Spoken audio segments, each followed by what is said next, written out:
All right. This opens the meeting of the Zoning Board of Appeals for Southampton. It is June 27th, 2019. Okay, first order of business, a new case. We will hear first 3045. Oh, I'm sorry. Can I have a motion to approve the minutes of May 23rd? I so moved. Second? All in favor? Aye. And You aye. want a motion to reopen this too? A motion to what? Do we have to reopen this? Which, 3045? Yeah. Yes. Okay. Can I have a motion to, well, I move It's we not reopen closed. case number 3045. I'll Meredith second. Joyce Trust, All in 765 favor? Hill Street. all in favor? Aye. Opposed? Aye. For the applicant, John Bennett, the affidavits of posting and mailing, since this... May I interrupt you for just 1 second, Mr. Chairman? With your permission, I'd just like to state for the record that Village Attorney Robinson will be substituting for Mr. Bruin for this application, as he has noted a conflict of interest with this matter. Thank you. Thank you. Thank you. So I'll try to familiarize you with this quickly, because this does, by reason of the section that we're making the application for, require there's a mandatory referral to the Architectural Review Board. They have viewed it informally, but obviously it has to go to them officially. You might remember this property some time ago. There were two buildings on the property. One was a house which was formerly used as an antique store. It hasn't been for a while, and the other one was for lack of a better description, a garage. Many years ago, was Bartlett Tree Care was there. So we made an application because the historic district to demolish both of these structures, and the Architectural Review Board granted the approval to demolish the house, the structure to the east. It's not there anymore. You've seen it. I've gone by because we were able to demonstrate that it was totally rebuilt in the 80s. But the ARB denied a certificate of appropriateness to demolish what we've been calling the antique store. It's a small single-family residence, almost in the right-of-way. So we brought an Article 78 proceeding, but the village code states that you have to try to resolve and then we made a file for hardship application before the ARB, but the village code says that you have to try to resolve those issues. So this is what we're trying to do, and simply put, the request would be to allow us to or relocate this structure, which was originally a residential structure. It still is that way. Move it back, not all the way back, because one of the reasons the ARB, I think, probably had a concern about demolishing it was because of its presence and the view as people come into the village. To move back to 30 feet, which seems to be a more sensible location for it. And then since it's really not practical to put any additions on this or to make it a single-family residence commensurate with the neighborhood, and of course you cannot have, without this board's review and approval, detached living space on a residential lot. The idea would be to allow us to construct an appropriate size single-family residence and change this either to a guest house or an accessory apartment. So what we do is we've shown in the submissions, I don't want to take up too much of your time, how we would alter the antique store and preserving the core of it and rebuild it, but then utilize it as a guest house. This is something that is similar to what the board has done in the past with historic structures. I'll just give you, for example, the Mitchell family limited partnership decision on Great Plains Road and Cooper's Neck Lane. For the record, just again for how you've treated these in the past. This has to go to the Architectural Review Board because it's in the historic district. But what we're here for is a request under the very specific code section to allow this building to be moved back. There has been some conversation with the neighbors, and one of the neighbors' representatives here to speak about where on the property this new location should be. We'd like to move it back 30 feet and have it turned into either a guest house or an accessory apartment.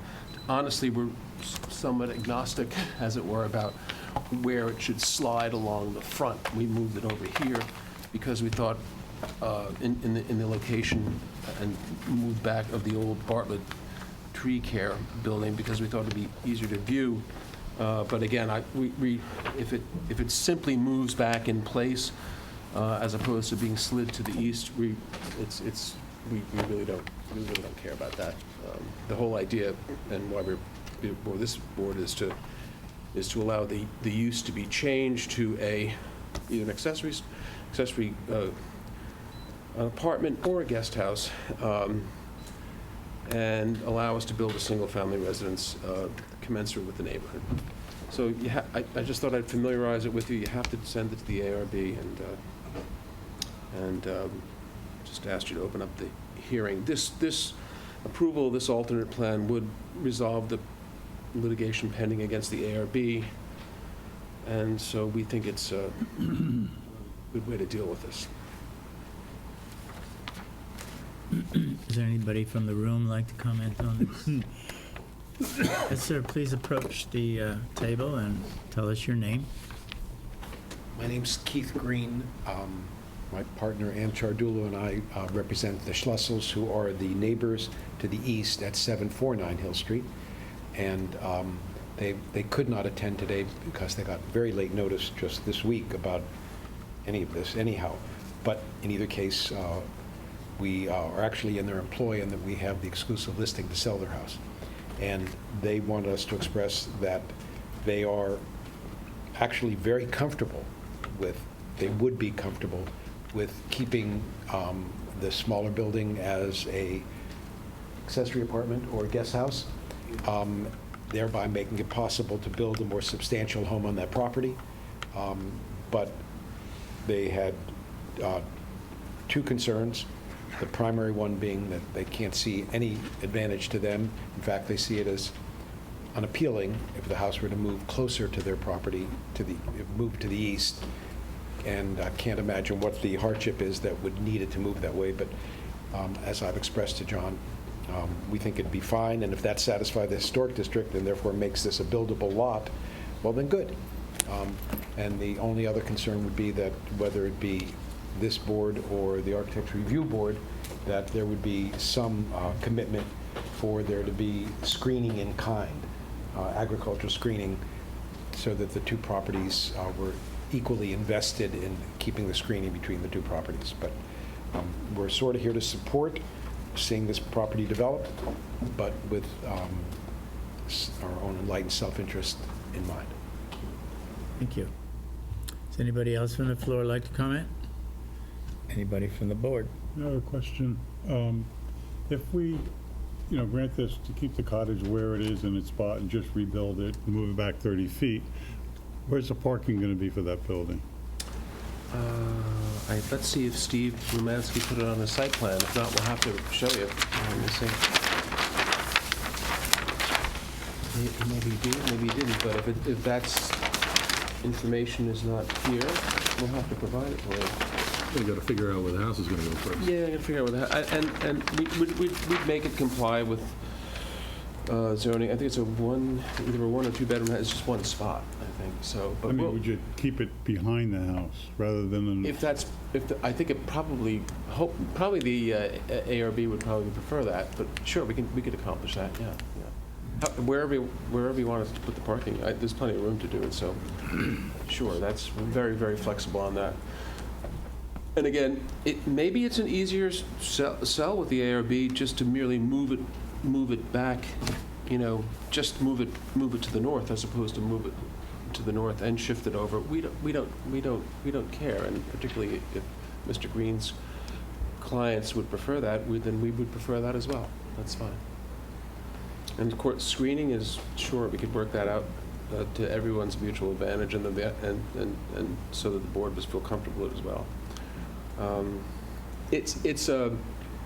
It's a contributing structure, but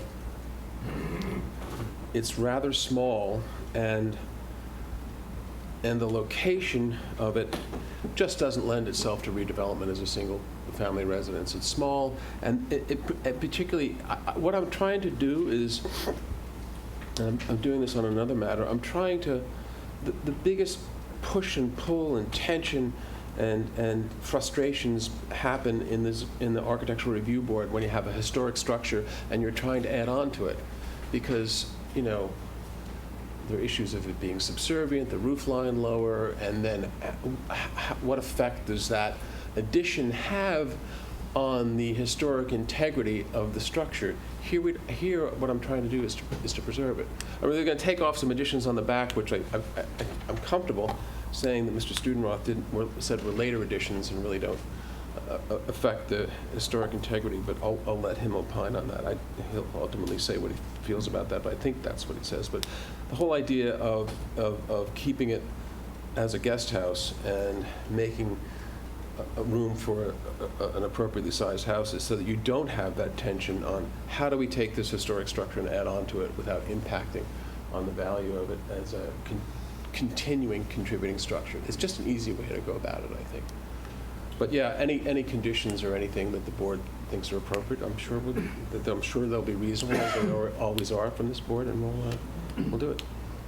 Okay. Yeah, the only clarification is, as you know from past precedent, is that the GFA of the guest house accessory structure is Now probably that gonna I'm glad you said that. That we would need relief from, because until recently, in all of the zones, you didn't add the GFA of the guest house to the main house, but we would need that sort of relief here, because otherwise you have a main house that is, I mean, we've tried to keep it reasonable, it's about 5,000 square feet for the neighborhood. That's, but if you added, I think if you added we were forced to add the GFA for the guest house into that, it would be a house that would not be commensurate with the size of the neighborhood, but we'll get you those numbers.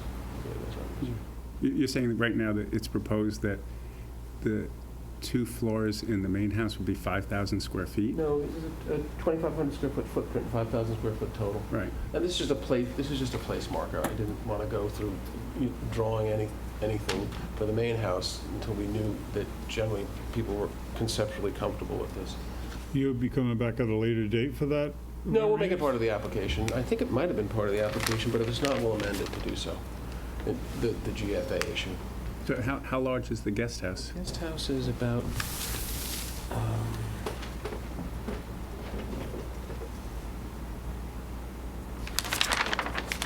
thought Steve had that on there. Forgive me. Let me see if it's.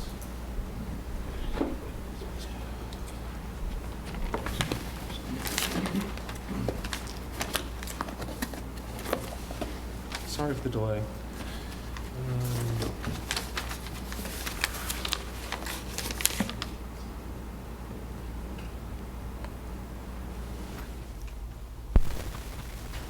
He shows 1,400 square feet for the guest house, but I want to make sure that that's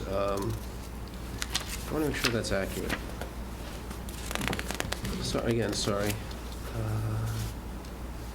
Subtract some stuff from that, right? You take out the little... Yeah, relief, it says right, I'm sorry, it's right here. It's relief from GFA limitation pursuant to Village Code 116, blah, blah, blah. Square footage of the accessory structures must be included with the maximum gross floor area in this zone. Thus, the permissible guest house reduces the maximum permissible size of a principal residence by 1,404. So it's 1,404 square feet. So we'd be asking for that relief because that's 5,000 square feet. I'll give you a chart so that there's no ambiguity, but we did ask for the relief for the GFA. Okay. can these things be delayed until the ARB Excuse me? weighs in? We don't have to answer all these questions. It's No, just- no, yeah, I think you have to refer it anyway. They've seen it informally. I think there were some, as there always, the issue is moving the house. Right. And I must say that, and this is really not, I think it is sort of appropriate, but it's appropriate for both boards. If the situs of a house is part of its intrinsic value as a contributing structure, that's one thing. That's why they didn't want the Mercator Cooper Kendrick house, the Cooper Kendrick the house moved, or the large carriage house on Gin Lane. But my position is that the intrinsic value of this as a contributing structure has nothing to do with this location other than its visibility from the street, which we're trying to maintain. And I just don't think it's appropriate to have, there's already been an accident. There's already been an automobile that drove into the porch of this house some time ago. So it just seems to make the most sense to move it back 30 feet. Maybe they wanted to get a better look. Excuse me? Wanted to Oh, get a maybe they better wanted to get a look. better look at the antiques. Maybe there was something particularly attractive in there. Something in the window, Maybe in the window. what is I? But yeah, I think that's probably the issue that we're struggling with at the ARB. But again, that was on an informal referral. It has to officially go back there, Okay. which I would ask you to, I guess, do you have a resolution? So I'll get you a chart so that we don't have any questions on the GFA. You want us to close this, or you want us to hold I it don't open think you for all can. purposes? I don't think you can you? May I suggest that your first order of business here is to make the reference to the ABRHP? In anticipation of that, I've drafted a letter of reference. It's in the file. I would suggest a motion to resolving to refer the matter to the Architecture Review Board and authorize the chairman to sign the letter of reference. Can we have a motion to that effect? So moved. Second? All in favor? Aye. And aye. Now, should we close it or adjourn it? Now you can close it for all purposes, closed for all purposes.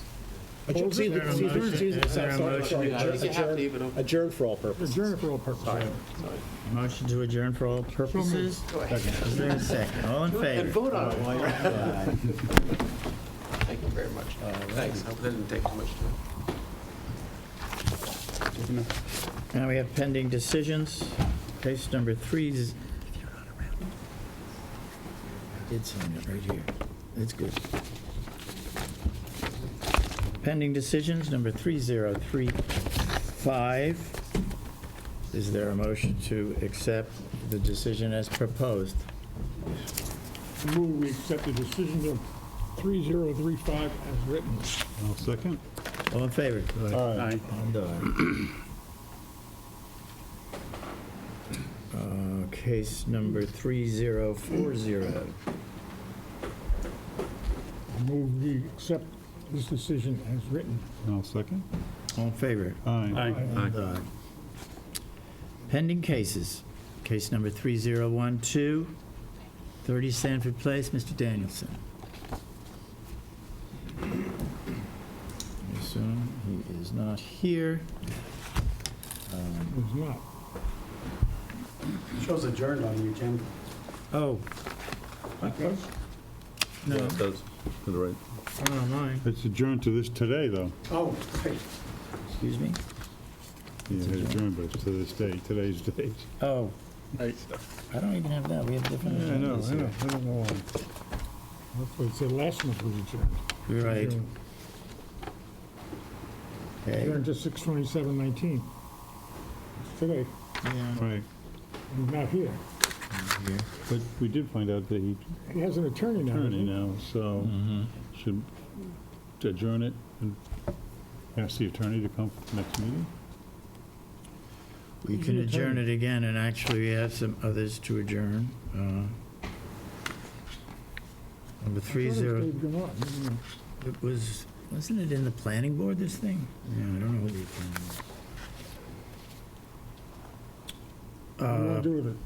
Adjourn Yes, I guess, one more time. it? I move we adjourn 3012 John Danielson for all purposes. I'll second. All in favor? Aye. However, if anyone's listening, we're getting tired of seeing it. Do we have a motion to adjourn number 3036? Stone. That's a withdrawal, isn't it? No, 3036 is a letter requesting Oh, adjournment. 3036. I so move we adjourn 3036 at the request of the applicant. I'll second. All in favor? Aye. And aye. Did we do the spur? I think we did the spur, didn't we, right off in the beginning, or not? To adjourn it. Did we adjourn the spur? No, you need to do it today. I'm You sorry. have a letter in your package. We have a motion to adjourn 3007. Really? That's not on the agenda. It's, pending case number one, you don't have it? Yeah, you do. 3037 is a matter that was similar to the spur. that case you Oh, that just one. heard. 3007, can we have a motion to I adjourn move that? we adjourn 3007. And I'll second. All in favor? Aye. And aye. But just to add something to that, this has been hanging around for a long time. At least he wrote a letter this time, Yeah, saying, they don't get their act together and get something in here, we should deny it without prejudice. Then they can do a whole new application. well, let's put them on notice Say we'll between, adjourn Without we have, prejudice next month until they Yeah. get their act together. we have two we'll do. All right? Enough. Basta. But right now, we'll just adjourn it. I think we did, didn't we? We did. Okay, next case, number 3037, Lifton Green, for the applicant. That's also before, I don't know, does that need an official referral to the Architecture Yes. Review Board? Yeah. Yes, it has been referred to the Architectural Review Board, and if Mr. Bennett has anything to add at this time, you can't take an action until you get that response back, but if there's anything you want to add, Mr. Bennett, at this time. No, just to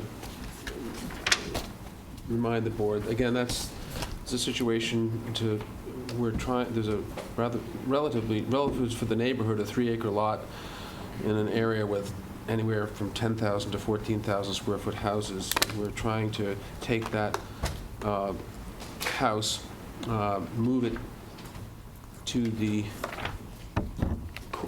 north, up to the north, I guess, west corner of the property, and then build an appropriate sized main house on the property. Again, trying to avoid the need to have that, push and pull that's required, and tension that's required when you're trying to add on to a contributing structure. We were before the Architectural Review Board. There was some discussion about the effect of moving it. Our position, again, is that the movement of the house, the location of the house is not intrinsic to its designation as a contributing structure, nor is it where it sits at all important to the surrounding parcels, because this parcel had an old historic house on it called Red Maples.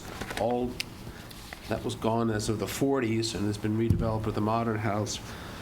There was a house back here that was probably a guest house for this house at some time, maybe, maybe not. That has a permission from the ARB to demolish it. So again, we're trying to move this house here. There was some concern on the board, and as well as the board's historic consultant, although I think it's fair to say the historic consultant didn't close the door on a move, and we've hired Stephen Bedford, who's a renowned historic consultant, to give the board hopefully some comfort on the fact that a move of the house, existing house, to the northwest corner would not impact on its quality as a contributing structure. But just, that's where we are with that. You still have to wait for the ARB to do their job, and I would ask you respectfully to adjourn it for all purposes, pending receipt of the ARB's thoughts on it. Just for the board's edification, there was a little confusion because I think you also submitted a formal application to the ARB, which was probably a little premature, so I understand the ARB was a little confused, so we had the building inspector make sure, just like you just did in the other case, provide a formal memo to the ARB so they know that they're supposed to be providing this board with an advisory report. I'm not sure I have a formal memo. I think that's a copy of it there. This is a sheet, one sheet, not asking for a signature. No, there's no Okay. need. I think it was already sent by the building department. Okay. The other one had signatures. Yeah, you did that, but you did this 2 meetings ago, so. Yeah, okay. If you want to know why I did that, I sat here and watched I want to say it's important. I sat here and watched an application that I had nothing to do with, wait for 3 months for an referral to the ARB, so I figured just get it to them so that they would have it. You know that. You were not counsel. Thank you. So you should adjourn this for all purposes. We have a motion to that effect. Does anybody from the public want to speak on this? We have a motion to adjourn for all purposes? So moved. Is there a second? Second? All in favor? Aye. I just want to point out, previously, Mr. Greenwald had recused himself, and he was prepared to walk out. I just said, hold on, we're adjourning it just for the record. So. Right, okay. Case number 3039. Scott, take it off.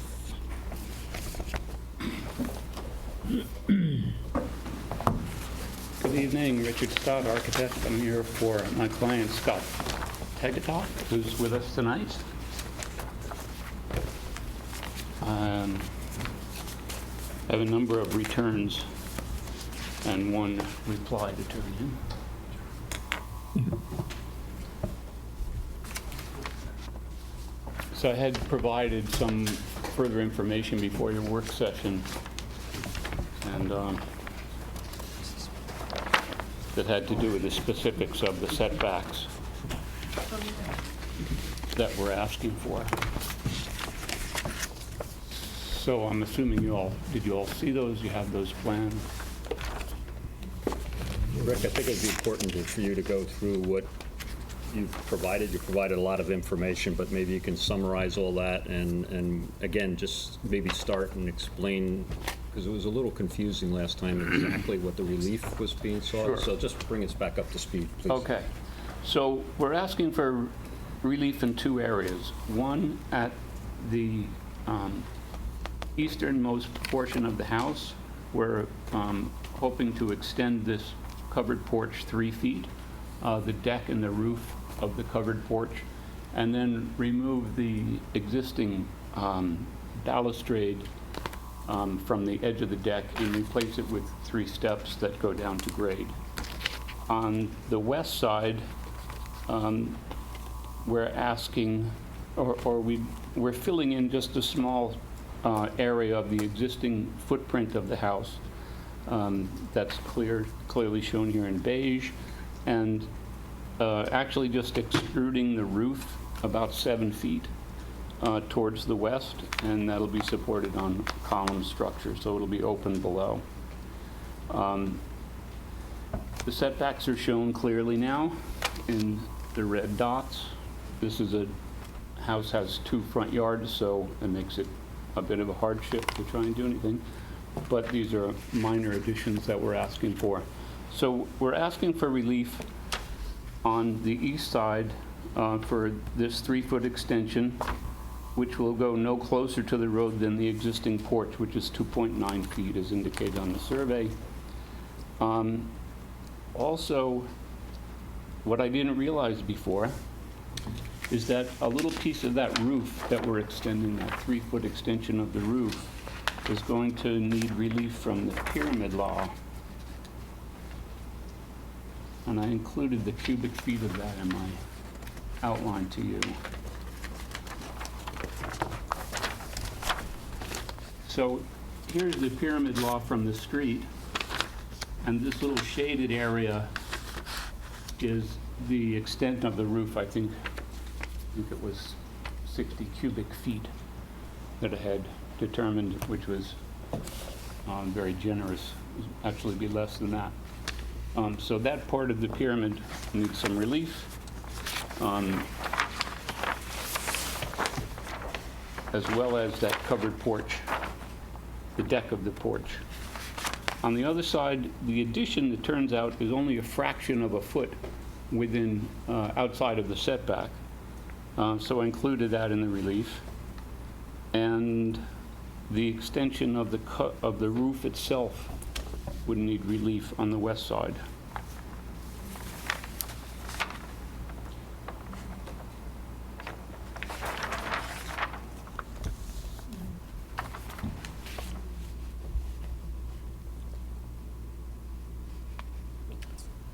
Anybody from the floor like to comment on this application? As the owner, I would like to say that... this Sir, is my- please come up and introduce yourself. Okay. Hi, I'm Scott Segetoff. I've owned the house for 10 years. I love Southampton. I'm going to retire here, and I'm trying to make the house into a house where you can fit 6 people comfortably on the front porch and sit there and maybe have a little food together. On the back, I'd like it, when people come in, to have a real entrance to the house, so I'd like to make that change. But I love this house. I'm going to live here as long as I can physically live here in this house. It's been added on many times, and I want to give it its next generation of loving care. I have a question Anybody from the board? I have a question for... Sure, let's see if anybody else. I'm sorry. Anybody else from the floor? Good evening, my name is Tom Burke. I'm the neighbor to the northwest, and my wife, so I didn't think you were coming. Yeah. I'm lifelong resident of Southampton Village, and we've had our house for 24 years, I was just reminded. We just want to let you know that we love all of our neighbors on Skinner Street. We feel very blessed to be there, Scott as well, and we're very much approving of what Rick has put together here, if that matters. We're just here to lend our support. Where's your property?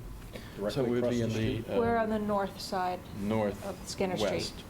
We'd be Right. just east of Rich Ostremski and right across from Ray Jamensky and behind the whole John Aquino property. So we're kind of right there. Okay, just for the record, could you point where on the plan, please? We would Approximately where be, you, So here's Skinner Street right here. So so here, north so, side would be... yeah, we're here. We're here, right over here. So this would be somewhat obstructed by greenery now. So and especially in the front, you really can't see much from the street. His view from front porch is really of the oil tanks across North Main. So there's really no encroachment on, from what we can tell. And anything to the south side, they can't really see it because of the trees. Right? Thank you. Anybody else from the floor? Board? I have a question for Wayne on, they're asking for 3 feet relief on the front porch, but they also have these wraparound steps that protrude another 2.8 feet. Are there any code requirements on those steps? steps normally, if they're needed for access, they're I exempt. didn't know if there was a size requirement, because this wraps around the whole front and No, all but the it way. would be the deck if that's extending, so you would be given the relief, but normally steps or access to get to a structure that's permitted is exempt. I understand, I just didn't know that if there was a size, you can have as much step as you want. No, but if you're considering the relief, I think this is a discussion you had at the last meeting about how wide or what are the length of the stairs, is what would be needed and how intrusive that would or wouldn't be to the neighborhood, so. I don't know what you're intruding on. That's for you guys Well, to. I know, but you can barely use the front porch as you stand now. And when you have steps, it just opens up the front yard to use. I think it looks great. Yeah, We had one on Pelletreau Street where they built right on the front line, and they needed to add steps. And I thought there was a code on step sizes that came into if you had to encroach into the front yard setback. So if there's Not not. aware, no. Okay. That was my only It goes to the concern. reasonableness. If you built a 500-foot-long structure and you want steps to be 500 feet, and you're asking for that relief, I think this board would, I'm giving you an extreme, but you would take that into consideration whether you would grant the relief. I mean, that was your question before, is the steps that are proposed here, are they reasonable to provide the access, and does it have any impact? And I think you just heard Mr. Zahusky say he doesn't believe, but that's the other board's. Yeah, I thought there was a code issue, if not, Unless the oil tanks would be offended. And really, I have a the- question for Rick, though, is you did provide us, as the board requested, copies of COs and prior decisions, and in your letter of June 18th, you indicated you will provide an outline of past decisions, the next ZBA public hearing? Actually, I asked Jackie at Village Hall because that was a little bit over my head. It was a pretty thick pile of paper. And I didn't feel like I was up to that task, so I asked Jackie to do it. And the response at the building department was, give it to those guys and let them do that outline. Well, it So- would have been helpful if you just told us if you could explain what variances were granted or otherwise. I mean, there is an issue with the 50% rule on a non-conforming structure, so I want to know perhaps how much relief was given in the past on any expansions and whether or not we're exceeding the 50% rule. Mhm. I don't think so. I mean, certainly there's one large case here, has to do with the shed. I think that applies to the issue, but I didn't, and I just look at your letter where it said you would provide that summary, so I'm just wondering if you had that information. No, I don't, I'm sorry.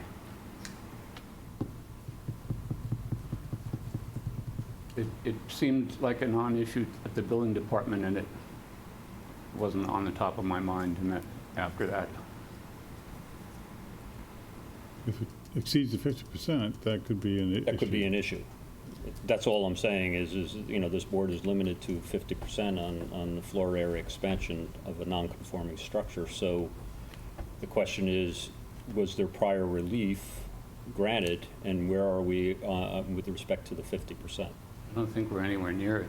The house is, No, but it would be very helpful for you to do that analysis for us and Okay. make sure if that's the case. I can do that. I mean, absent that, if there's no other issues for the board, I just need to make sure we have those numbers for your decision making.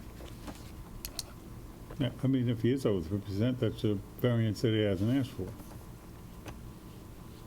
A lot of controversy in the past about a shed. though. About the shed, yeah, that was an inch thick.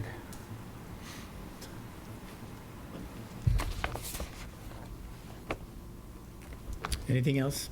No. Is there a motion to adjourn for all purposes? I would suggest that Mr. Stott provide us with the information about the calculation on the 50% based on the analysis of the prior decisions, and just, you can close it subject Yeah. to that submission. Close it. We want- I mean, Instead yeah, of close adjourning. it subject to that. Do we have a new motion? Yes, we have a new motion to close this application, subject to the condition that we see any 50% calculations. I'll second. All in favor? Aye. Aye. And aye.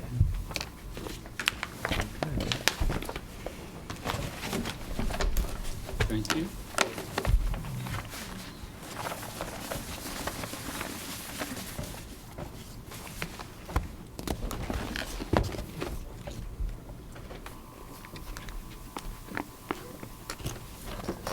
Case number 3041, Boatman's Lane.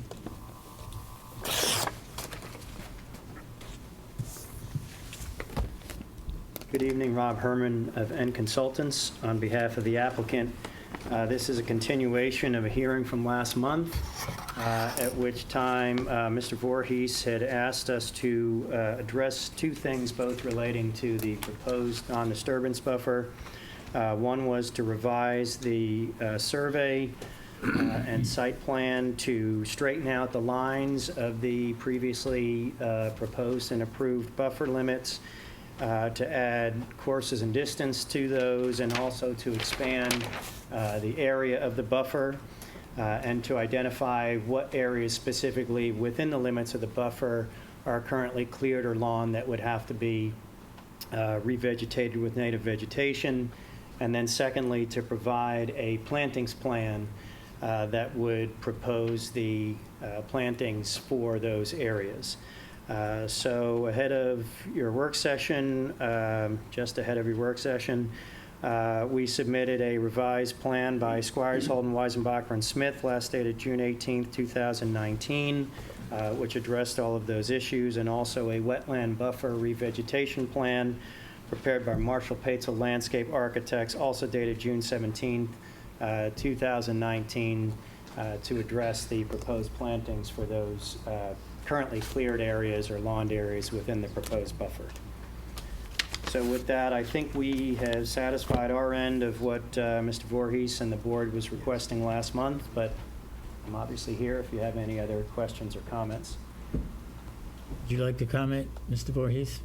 Sure, I can confirm that we did receive the information. Rob's summary is accurate based on my notes. I did check the line of the natural area, the revegetation area, and the proposed area that would be covenanted, and it is consistent with what I had envisioned and provided to Mr. Herman. So this did receive a prior permit in 2008 for modifications to the property. This current requested permit is fairly similar, but it does remove driveway, it adds drainage. Any additions to the structure are farther from the wetlands than the existing house. And there are two innovative alternative on-site sanitary systems proposed that would discharge well outside the 200 feet.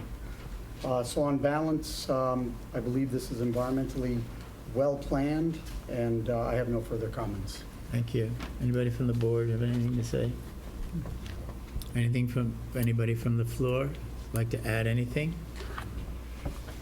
Okay, what would you like to, do you want to close it? My recommendation would be you close it. Mr. Voorhees has provided you with a written decision and wetland permit. If you close it, you can entertain that decision as well. At this meeting today? Okay. Can we have a motion to close, can we have a motion to close for decision? I move we close this for decision. I'll second. All in favor? Aye. And aye. Thank you. Do you want to adopt the decision? Yeah. Yeah. So we do have a pending recommendation for a wetland special permit. It identifies the description of the project, the classification, the reasons supporting the determination. It references the most current plans that we received prior to the work session. It does request that covenants be prepared to the satisfaction of the village attorney for the buffer area, and has other standard conditions. So that's before you for your consideration. Have it right here. Okay. Is there a motion to address the decision? I move we approve this decision. Second? I'll second. All in favor? Aye. Great, thank you again. All right. Thank you. New cases, 3042 Captain's Neck 1. Mr. Chairman, there are no other wetlands cases on this evening. Are you sure? I'll be in the audience for a few moments, but then I'll be taking off. Oh, that's fine.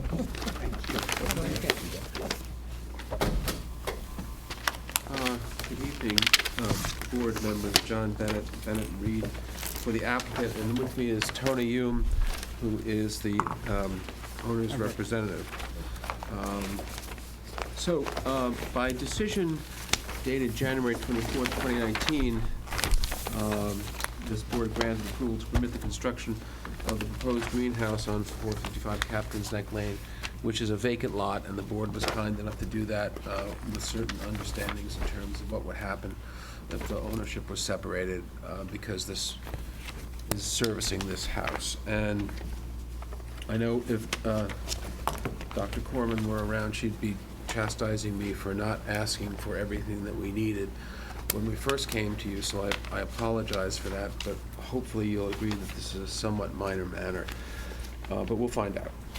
So the greenhouse is, it's about 600 square feet, and it's absolutely transparent, and I think that's part of the reason why I'm going to respectfully argue to you that what we're asking for is something that you should grant, because there's no danger of giving us relief from the prohibition that we're asking us relief for, the reason that prohibition was enacted.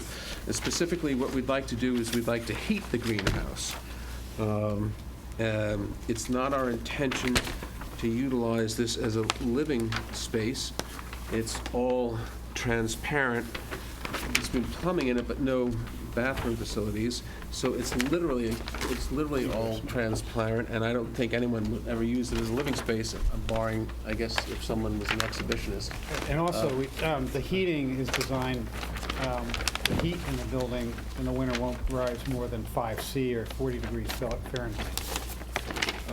And then what I did want to, gosh, where did I put those? Oh, I wanted to give you a letter from Wertz International, the landscape architect, who, in addition to giving us CV, also notes the types of plants that will be planted, propagated, and used in the greenhouse that do require heat during the winter months. Orchids, citrus trees, laurel trees, camellia trees, and a couple of others that I'll stumble over because I can't pronounce them. But, I can't. it's okay. So that I don't.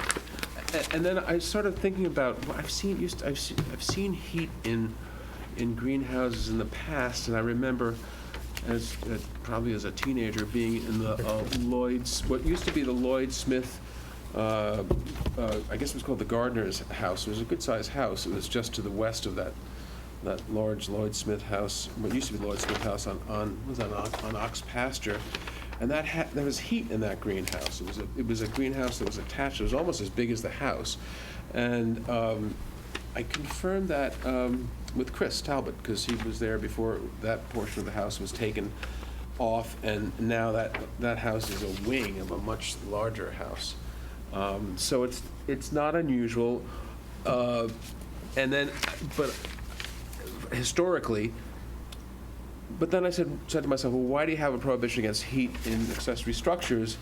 And I think that the reason why you have the prohibition generally is not an issue here, because it's different than heat in a pool house, because then you can illegally, it's more, it enables you to more to evade the law and occupy it if you have heat in it. Or a studio, you can stick a bedroom in a bed or in a studio where you can also have a toilet in both of those, or even in a garage. So why do you not allow heat in an accessory building? Is primarily so you don't have to worry about the enforcement issue. I don't think that ill is present here. You have plants, you're gonna have to have heat, right? Yeah, yeah. We're gonna need a heat, yeah. And it's not. They're gonna die. These types of plants and what they propose to do in here, we need to have temperature in Southampton in the middle of the winter, somewhere around 40 degrees. Single glazed structure, as John said, it's transparent. There's no window treatments. Can you speak a little bit to the heating system? I mean, what's the fuel source? What we're proposing is a hydronic hot water piping system on the perimeter. It'll be in the ground with a grating on it. Floor. Yeah. In the ground or in the floor? That's a good Well, question. it's on the ground in this is, for the most part, pervious. There's a center brick courtyard in the middle, Okay. but water will drain through the ground. We have a little trough around the circumference of the building with the heating element in it. But outside that, water will literally Percolate. through the, Well, where's the, are you gonna have a furnace?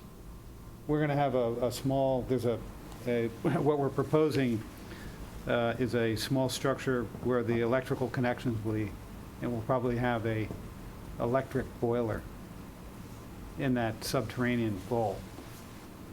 So that you have no fuel tank or gas needs, it'll all work off electricity? All electric. It'll heat hot water, and the hot water then be piped from, Yep. Electric, Simple. that electric bill. Not solar. It's not so cheap. Is there any alternative energy on the property? We have a solar array on the roof of on the main house here. And Can you show me that again, please? this is the main house. And Okay. on this section of the structure, we have a solar array. The mechanical system is a ground source heat pump, so there's a geothermal well field in this zone here, but it serves the main house. It does not, it's not intended to serve this.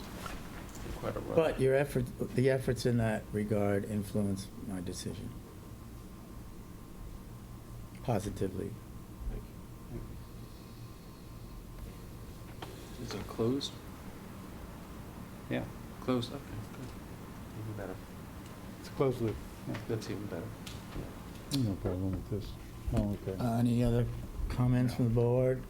No problems? Have a greenhouse, you have to have heat, there's no way around it. So I have, so John, you're asking for two things. One is to modify the condition that made reference to the section saying you had to comply with that. That was a condition of the prior variance. Thank you. That's number one. Number two is you're asking for the variance. The only thing I can think is the question that was just asked, if you could get us some specifications so we can reference that in our decision as to the heating system that you just described. Yes, I can. Yes, I can have the mechanical engineering document. Something, or even something diagram that also shows how and where Sure. that's going to take place. Yeah. That would be good for the board to have, so they can reference that. Do you think you could get that, how long would that take, Charlie? 24 hours. Well, we can do a little more time. It's not fast. It's done. We've designed it. How about the work session? By the work session, Or maybe it's the 16th. the 16th of July, but maybe by next week sometime. Yeah, we'll get that to you. These So if guys there are is any very questions, we can answer them before your work session.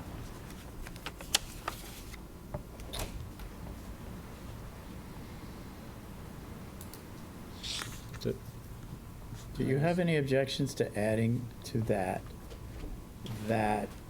at least one member of this board took note of the fact that alternative energy is an integral part of your system on the property? Sure, we can have that. So we'll just put in the letter what the energy system is being utilized. Yes, describe what you just Yeah. described. You know, an electric boiler with hydronic buried pipes. No, but I think Rob wanted to know what we the- had some geothermal and We'll other things on the give main you house. sort of an outline of how the property is Right. built today. I understand. Because in the future, it may form an apology, in the true sense of the word, for having accessory heat. Okay. If there's some offset somewhere. It's a very significant Yeah, offset, yeah. all right. Yeah, in terms of, I get it. Yeah. You know, as the water's lapping on the village. Let's hope let's hope that our great With the village. grandchildren will have to deal We with do it. have a compost, but it's not creating that much energy. Would it be possible to close this up to those submissions? I think so. Great. So can we have a motion to close for decision pending the submission I of move we close Captain engineering Lane 1, facets? 455 Captain Lane, pending the submission of information regarding the heating system of the greenhouse. Is there a second? Second. All in favor? Aye. Aye. Thank you. Done.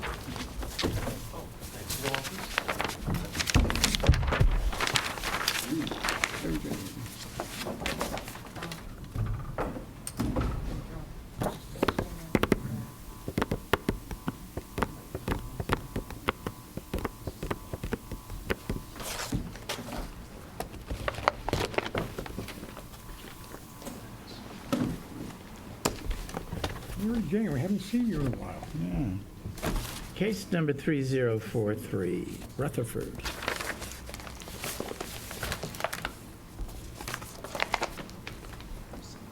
affidavit of posting and mailing. Mary Jane Asado, Burke Flanagan Asado, 21 South Main Street, for the applicant. The application currently before you is for relief on 2 instances. The first is a front yard setback. I believe the application proposed a front yard setback of 27.7 feet, but since then, it was determined that the dormer is actually further back than the front part of the house. So the relief currently is 29.2 feet, not the 27.7, because as I said, the dormer is set back from the front line of the house. The second point of relief is that permission to exceed the 50% expansion for a non-conforming building. The 2015 variance, which was granted, established a baseline of 49.4%. So with this proposed addition, which, by the way, is a second-floor dormer of 205 square feet of footprint, but only 64 square feet of gross floor area. So according to the code, the entire 205 feet does not count. It's only those that with a ceiling height above 7 feet 6 inches. So that would be 64 square feet. But even with that, we're going from 49.9% to 53.9%, which is almost 4% over the 50%. My partner submitted with his package to you 2 cases of precedent, which indicated that which was established that 50% is not an absolute. That's under that specific provision of the code, and that this board, under the general welfare provisions, can grant beyond that, although you may certainly look at the criteria for it on a more strict sense. This property is located in the MF20 zone. A graph was submitted here. Of the 13 properties, excluding the OLH school, by the way, in the MF20 zone, 7 are single-family dwellings, 2 are church-related uses, 1 is a pre-existing business, and only 2 are 2-family dwellings other than the condominium of the Layton House. I'd like to show here, adjacent to, what is that? That is to the east, it's R75, and then to the west, further along on Layton Avenue, is R20. The front yard setback would not even be an issue if it were not in the MF20 zone. MF20 requires a 50-foot front yard setback versus if you go according to the size of the lots, 25 feet would be more than conforming if it was located in R7.5, which is right adjacent to. As I indicated, if you, with a graph that was submitted, the table, essentially all the lots on the north side of Layton Avenue between North Main Street and Maple Street, except for the lot on each corner, are less than 12,500 square feet, where the required front setback is 25. And so most of the houses that are single-family dwellings here either are at or less, I think a couple or a few inches off. None of them are conforming to the 50-foot setback. All right, so character of the neighborhood, we would not in any way, shape, or form, by, if you would be so inclined to grant the variance for this dormer, change the character of the neighborhood. I think the character of the neighborhood, actually, this is right on point here. As far as the... Mary Jane, can I just interrupt you for a second? Sure. In that regard, did you do any analysis as to all those other than the setbacks? Did you have any, because what you're doing is, we recognize the setback, but the question is the floor area that you're adding that's within the non-conforming area. So I was just wondering if the other houses along there have similar GFA or floor area that it is in the non-conforming. I don't have that information. If you'd like for us to delve into it further, certainly I can do that. But as of right now, I can't tell you if they all exceed 50% or what their gross floor areas are. Also, the survey doesn't show the GFA, so maybe it could be added to the survey? I don't see it. Normally, GFA doesn't go on a survey because it has a good floor area. It might be on the architectural. Total lot coverage is not an issue here. We're really... The floor plans. And as the reason I'm presenting this to you is obviously the 50% expansion and the nonconformity is a result of the fact that it's in the MF20. And I know that you take into account the overall character of the neighborhood. We have residential on either side, and actually even in this MF20 zone, the bulk of the properties that are along the street are single family. So that 2 are multifamily, excluding the condominium and the church uses. So if it were located in the E 7.5, this wouldn't be an issue? no, neither the 50% nor the front yard setback. I mean, one lot over, I guess I'm located. Yeah, one lot to the west. Yes, in your if we scoot it R20. over, but, it is what it is. But I think that this is sort of a special, if you look at the character and the outlay of the zone and what's surrounding it, I clearly submit to you respectfully that in no way, shape, or form, if you use a balancing test here, are we creating a change in character of the neighborhood that is detrimental. There's no other way to accomplish this because of the existing setback of the house. In other words, I can't, self-help is not a remedy here. We cannot do this without a variance. As far as environmental conditions, I submit to you that there's no impact.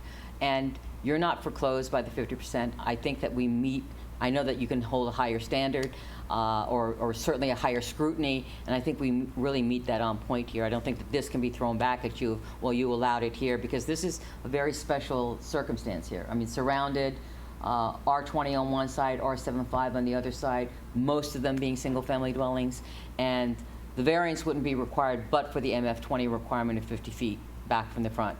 And none of these houses comply. Now, I understand Mr. Bruin saying, well, how many of those houses exceed 50%? If you would like that calculation, I certainly will have to go back. That's an issue. I mean, that is the issue here, is the 50%.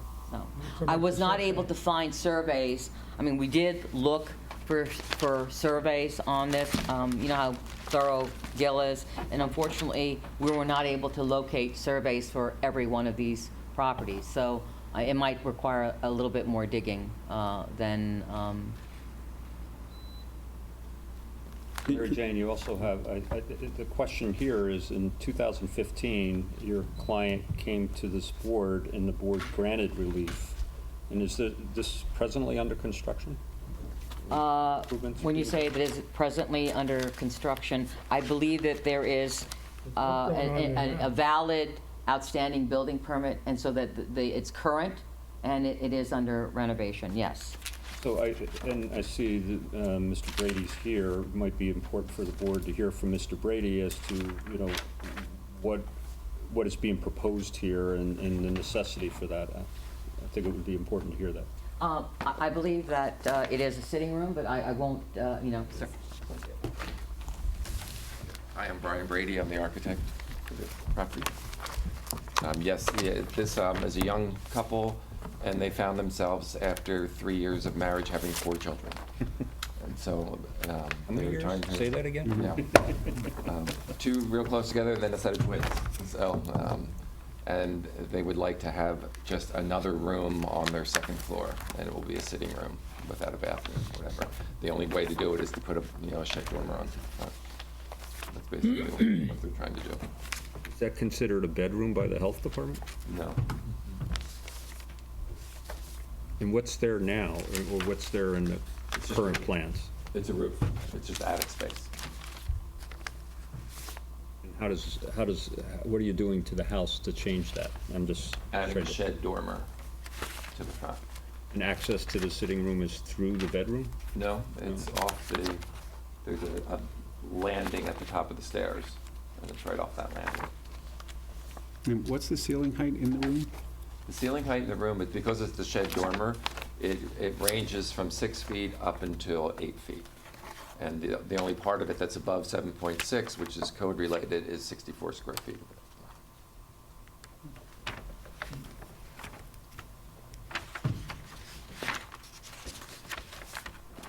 I think if you want to point out to where it is, here are the plans.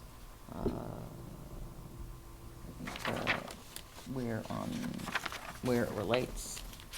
Maybe you can To show. reiterate, if you were not an MF, you would not need any of these variances. That's exactly right. That's the hardship. I mean, So much. it's zoned MF20, but it's a single-family residence. So if you go by the lot size, we wouldn't need this. If it was one lot over to 7.5, we wouldn't need this. It just so happens. You had a map showing the MF Yes, district. I'll bring it. It's not a very big MF district either, is it? It's No, actually, it's done for if you the look at it, condominiums. this is the thing, I think that this district, here's the MF district, all right? Other than, I mean, obviously, we have the condominiums here, and we have the church here, all right? But all of these, if you do You the got like, what, 5 lots? no, of the 13 properties, excluding, Our Lady of the Hamptons School in the MF, 7 are single-family dwellings. 2 are church-related uses. 1 is a pre-existing business. 2 are two-family dwellings. So of multifamily, other than the Leighton House condominiums, by the way, okay? So these are the condominiums, but along here in the MF, basically 2 are multifamily dwellings. The rest are either the church-related business, or single-family dwelling. If this house was in the 7.5 zone, which is to the east, right? Yes? Why wouldn't you still need relief from the 50%? Because only 25 feet is required in the front yard setback. Different setbacks. And that would conform, and then I wouldn't have a non-conforming use. Well, No, it's structure. Can we go back to this? And I'm a little confused as to even why you're here, because if you go to 116.11.1, which the village modified and took away the setbacks pursuant to certain zoning, and then put in certain setbacks. For just building, I mean, for size, you're right.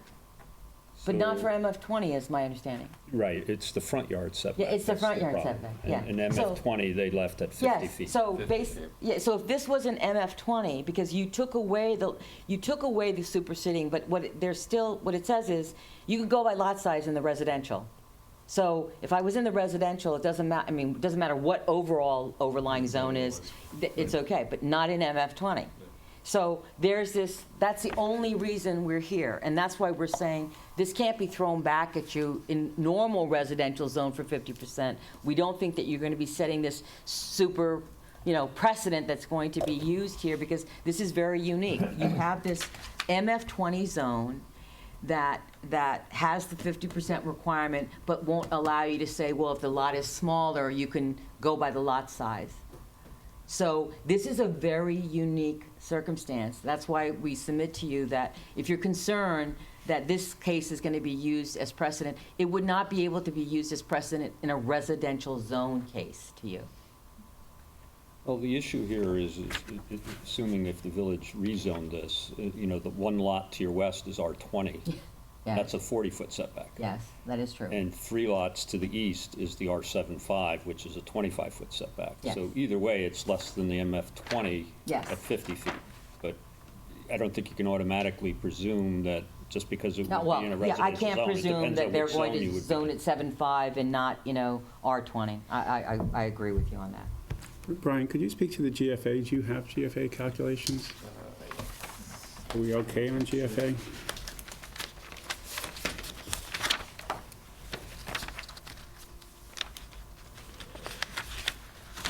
Do you have them? The ground GF, it's my understanding that everything complies here, the square footage calculations, the first floor. We have a total living space, the code requires 2,988, existing is 1531.1, proposed is 2896, which is in compliance with the code requirement, which is below actually a little bit by the code requirement, if that's what you're asking on this residence. Right, but does that include, now they include the pool house apparently. They always have, but Do they always, no, on GFA? accessory structures to a certain extent, yeah. I'm not gonna- No, I'm not talking, I'm not I'm referring to lot looking at, coverage, we're I'm referring looking to at the gross square floor footage area. for the GFA, okay. first floor, porch, and living space. That is for the, are you talking about lot coverage? No, gross floor area. I don't see it on your plans, Brian, but it would be helpful for the board to know that it is in compliance. But Mary Jane, at the beginning, you started and you said that actually the setback is 29.2. So as a result of that being approximately 2 feet further back, does that change the 50% calculation? No, because I believe, I mean, if you're looking, it's It's still non-conforming in the It's still entirety. non-conforming, Okay. and therefore, it's basically, I have calculations, and these were submitted to you, about what is it that you're looking for in the sense of the garage? Now it's a pool house now. It says It's both. garage It's a garage slash pool house. pool house, yeah. Okay, all right, so Does that count? we have the principal structure is, the garage is 654, total It's hard to read. square foot, yeah, I mean, I basically, the total living space is 2,098 is permitted here, and I'm underneath that as far as the first floor and second floor living spaces, and you're asking about the garage, which is, the maximum gross floor area for the garage is 654, and that won't change. I mean, it's 664 now and 654. No, actually what I'm saying is I had understood that recently the GFA now includes the pool house gross floor area, not the garage, but the pool house. So I just wanted to see if we could have in the record a calculation for gross floor area, just to make sure that we comply even with the expansion. That we didn't miss a variance request that we should have requested. I can do that. These are the calculations from the 2015 variance. So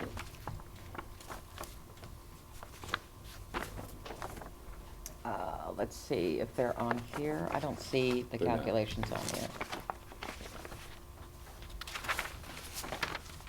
All right, so you want calculations for GFA on the property? Is there anything else? just the pool house portion of the structure, not the garage. Yes, I believe so, but is that your, right? Yeah, you should have all, Living space. whatever the building department would require, you should have it on these plans. And I think what Mr. Greenwald said is we just want to make sure there wasn't some other relief you need that you didn't ask for. Yeah. Overall, I'm fairly sympathetic to the Yeah. request. Seems fair what they're asking for.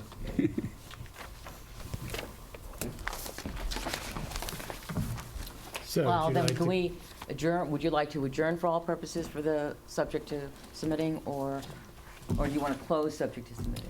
Unless you come back and you find, I mean, you would have to renotice anyway if you needed other relief, but I'm comfortable if they can provide the calculations and as been represented, it complies and there's no other relief necessary, then subject to those submissions. Yeah, especially Do since we have a motion? you're under construction.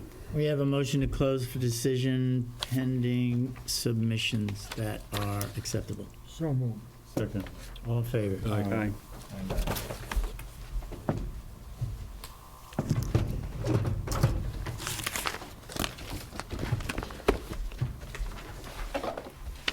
Case number 3044, Constance Hunter, 170 Pulaski Street. Where are you, Constance? Not being constant here.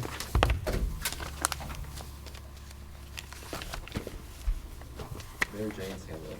Oh, I'm sorry, I thought you were just slow and leaving.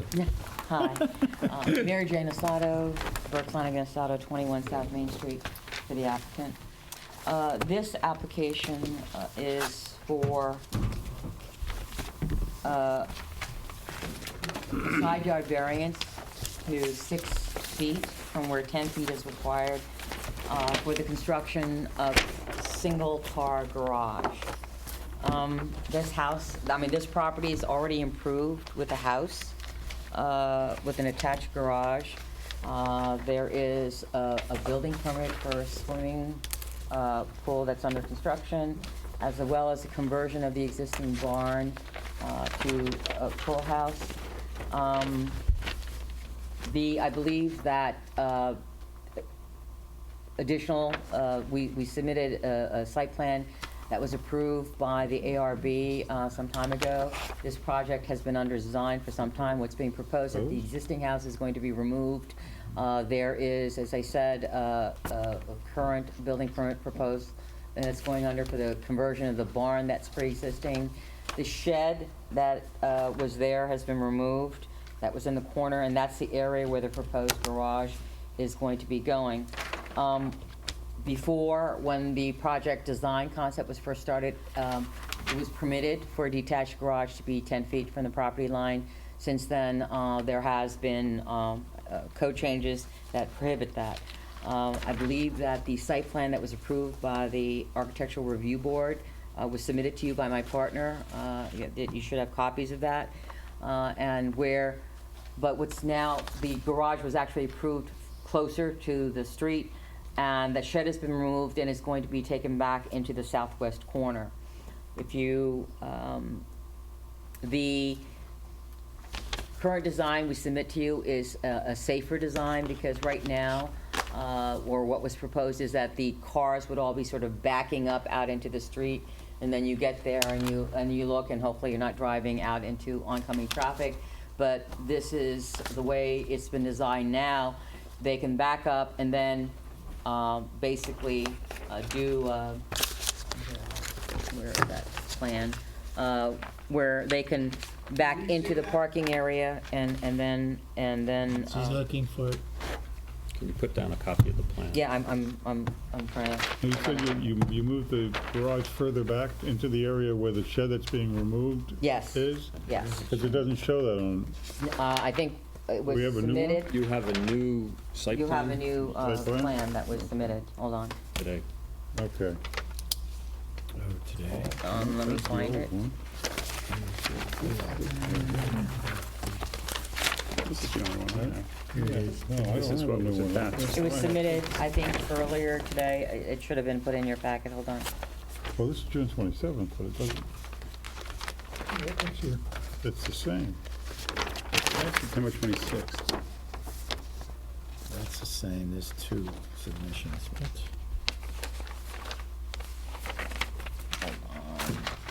Site plan. Here it is. Today's submission is the same, correct? Yeah, It's the same.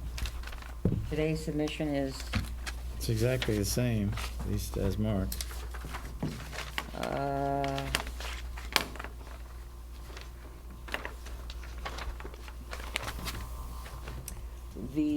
Hold on a second. Are you sure that today's submission was exactly the same? I have a copy dated June 27th, a letter and a unstamped survey from a proposed two-story residence. The letter indicates this is what was reviewed recently and approved by the ARB in Yes. 2018, but we didn't get any. this is what Decisions are- we got for the June 27th. The ARB has approved the proposed garage in this corner where the shed was. And, hold on a second, I thought that, You have something different than we have, I think. all right, here it is, Both here it days. is, I got it, on this paperwork. All right. This is what the ARB, and here is, this house is proposed, okay? The shed was here, and this is what the ARB approved. There was supposed to be a garage here, and this shed was supposed to stay. This shed is now gone, and this garage has been moved back to that corner where it is. But you Now, don't, we you don't don't have have a that. survey showing that. Gil said that he had submitted this to you. There's some stuff here, but didn't have a No, I survey think with it. yours did, Can I but shed some light on this, maybe? I don't know. So Mary Doesn't Jane, is show that the a shed. survey dated, last dated October 4th, 2018, saying site plan from Borowski? Yes. And so that shows a proposed garage and a proposed shed, and then Yes. the existing one-story garage to be converted to a pool house, Yes. which is, this is all different than the plans that were submitted with the application, including Well- Mr. Brady's plan as well, so I think there's part of the confusion. This existing, there's a building permit for this going on, is my understanding. And that, basically, the shed that's there was a shed there, that's been removed. Yeah, but we don't have a survey showing any of that. Yes, we do, in the original packet, Yes, In the original, yeah. June 12th. Oh, okay. If you look at the original packet, you will see that there's a Not shed. not the ones you submitted today. Today. Here, I'll actually give you. Yeah, okay. The ones that were submitted today was to show you the new house that's being proposed, because the existing house has garage on it, so there was a question, why do you need another garage? Yes. We were showing the existing house that's proposed, I mean, the house that's proposed does not have a garage. The existing house will be torn down, is that Yes. right? Okay. There's ARB approval. Yeah. You want this one? So we never got this survey. Hey, Rob? That was submitted with the original packet, is my understanding. No. No? Right, there is a shed. No, these are people considering this. I think this is the original, Yeah. what was torn down. Shed's still there. Shed's there. This survey is showing you what I just gave to you. This is to show you that there was a shed there, There still is a shed there. okay? Okay. So, basically, what we're doing is, what's being proposed is that this shed will go away, well, it's go away. And the garage will be And the garage will be there, obviously, it's gonna be bigger, but, it's 6 feet versus 10 feet. And if you look around there, other than, it backs up into others, the surrounding property's backyard. And there is, if you look at the submission, there is a building adjacent to it in the corner on one of the properties. So basically, the ARB approved the demolition of the existing building with the construction of a new house that doesn't have an attached garage. There is a building permit for the conversion of the pre-existing non-conforming barn building type of thing to a pool house. The shed will be removed and a new garage will be constructed. And we submit to you that it's going to be safer because right now, the way, what was... on the table so I Oh. see it? Okay. What was going to happen is that instead of backing out all the way, they can back out, pull into Yeah, here, and then go forward. I understand what you're saying. The problem I have is you have a house, and then you have window wells, and you have 15 feet from the house to the property line. The window wells are 3 feet out, and plus the thickness of the wall, so now you're gonna take about 4 feet, which will leave you 11 feet of driveway. A hedge can grow to any thickness, 2 to 3 feet thick. You're gonna have like an 8-foot wide driveway to back a car through it. It gets really tight. Can you respond to that? And then you're backing out through that space, you're not. The garage that was in the proposal in 2018 was already approved in a location. So we could build that now. Which garage?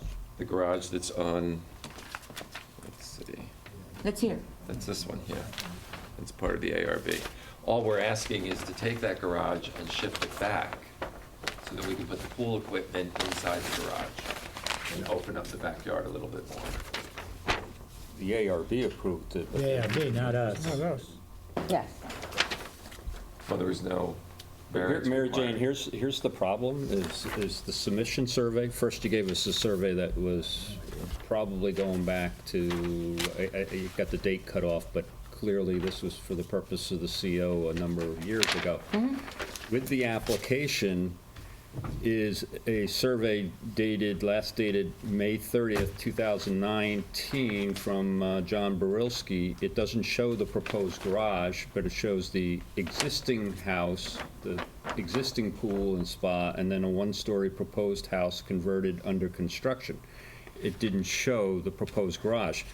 Accompanying the application, however, was Mr. Brady's plans that are based on the existing house with a garage and a proposed garage.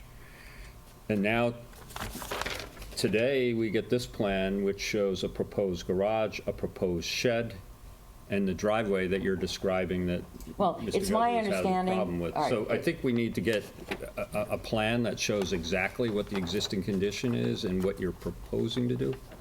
Okay. It seems like there's plans that sort of show all this, but not on one. All right, The survey that you have that does not have a garage on it, that you just referred to? It doesn't have a proposed garage either. Right. That's the existing conditions right now. Okay. So there's no shed. This older Right. survey, That's that what- shed that was in the corner was removed. That's removed, right? Okay, so this is the existing conditions. yes. Right. Right. And so, The reason I was. other than Mr. Brady's proposed plan, we didn't have a survey showing the proposed garage and the setbacks. We should, because one was done. The proposed garage is, the existing conditions with the proposed garage is shown on the survey dated 5/30, last revised 5/30/2019. I don't want to have to go to 5 This different is what we surveys. have. I It just want doesn't show everything the on one garage, survey. We have to see it on one survey. We can't do That- this. This is it. I thought that That's not shows what as we have being in our submitted. files. This is the one we have in our files. At least that's what What? was submitted to Would you us. put that one down? Yes. Maybe look at it? Yeah. I mean, that's what I'm getting at. If you have a survey, let's, This is what we're trying to do. Yeah, I mean, it was submitted on, I mean, this was in connection with the above, which is scheduled to be heard by in the first instance. I'm closing it with an original and 7 copies of an updated existing condition survey of the premises prepared by Borowski Land Surveying, last revised May 30th, 2019. You don't have that? That's what I'm trying to No. find What's on out. the I have a table question is on- what's there now? What's on the table is what's there now and the garage that we're Yeah, and proposing. that was submitted on June 17th. I can't Should be see in your this. packet. this where is the the house is plan, and- just so you can see, is this is the plan stamped received by the building department, June 17th. It's a survey, May 30th, but it doesn't show the proposed garage. That's all. So it sounds like there was. Yeah, This is that. You probably had With the This has proposed. area same one, survey, this but has one area was ways and that existing one doesn't. conditions and one is Exactly. proposed. And I thought the Oh, yeah, I thought this is what, Does the new house have area ways, or, we have 2 different drawings. Let's just One ask shows for a drawing. 2 window wells, this is what was submitted, that's why and I'm and totally this one's, confused. and that Yeah, has I see, I see It's a that. different shape from that So house. we need That's that. the Yeah, I existing. don't understand. This is the what existing. happened. So that's what's there now. That's what they, Because this being actually torn down? says, It'll be torn down eventually. Yeah. this actually says proposed 2-story. Let me see. and it looks different from, This is what you just submitted today. There's a one-story. Yeah, this is, all right, that's the proposed, that's the new house. But this different from shows what the was just put up garage there. That and was the a proposed one-story. That's the shed. existing house. That's what's there. What was, this is what's there now. We need, can we just ask for This is what's there now. a survey? Can we That's- just, we would just like a survey for what you want to do, please. It's right here. no, it's not, because that's a different house. You're gonna take that Well- house down and put a new house up. Excuse me. But we don't have a permit for that yet. I know, but on the survey you showed us with the new house plotted on it, that has these window wells which are squeezing. Shows a that driveway to the back garage. With the other survey, there's no driveway to the garage. So is it a garage or is it something else? So your proposed plan is the first one and the only one that shows a driveway going back to the garage, and that's what Mr. Guzowitz was questioning, is the width next to the proposed house for access purposes. So I think, you know. I think what's being we just need to requested, get the Brian, what right they're plan saying in is front of that us. basically, this is existing conditions with a proposed garage. They want existing conditions and overlaid or whatnot, we're gonna have, they want everything. So I know what they want, so if you would adjourn for all And the other purposes. thing is, when you come by that house and those window wells, I think for backing out of that space, you're gonna want a minimum of a 12-foot wide driveway. And I don't see how that works out right now. Yeah, one way or another, I mean, if you're not going to take the house down, then we need to know how you're getting, what kind of driveway's going back to There's the no garage. driveway shown on that plan. So, one way or another, whatever you're proposing, if it includes the entire proposal, this plan shows a proposed shed and a proposed garage. That was being submitted because apparently Brian was saying that he had gotten approval from the ARB. We wanted to let you know what has already been before the ARB. It was for illustration purposes. We're not proposing that, Right. obviously. So just like the last case, though, is someplace on your plans, I see there's some lot coverage calculations on the survey, so obviously that'll be updated to reflect exactly what your proposal is, but we also need to make sure that the GFA is meeting everything as well. So Actually, make sure that those already done, calculations. yeah. Okay? So you're requesting to adjourn for all purposes? Yes. Is that correct? Can we have a motion to that effect? So moved. Second. All in favor? Aye. Thank you. Aye.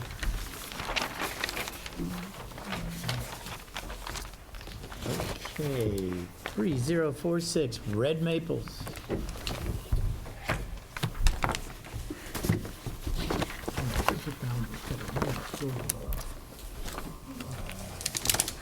For the applicant. Good evening. For the applicant, Nika Strunk, Nika B. Strunk PLLC, 37 Windmill Lane, Southampton, New York. I have affidavits of mailing and posting. To hand in.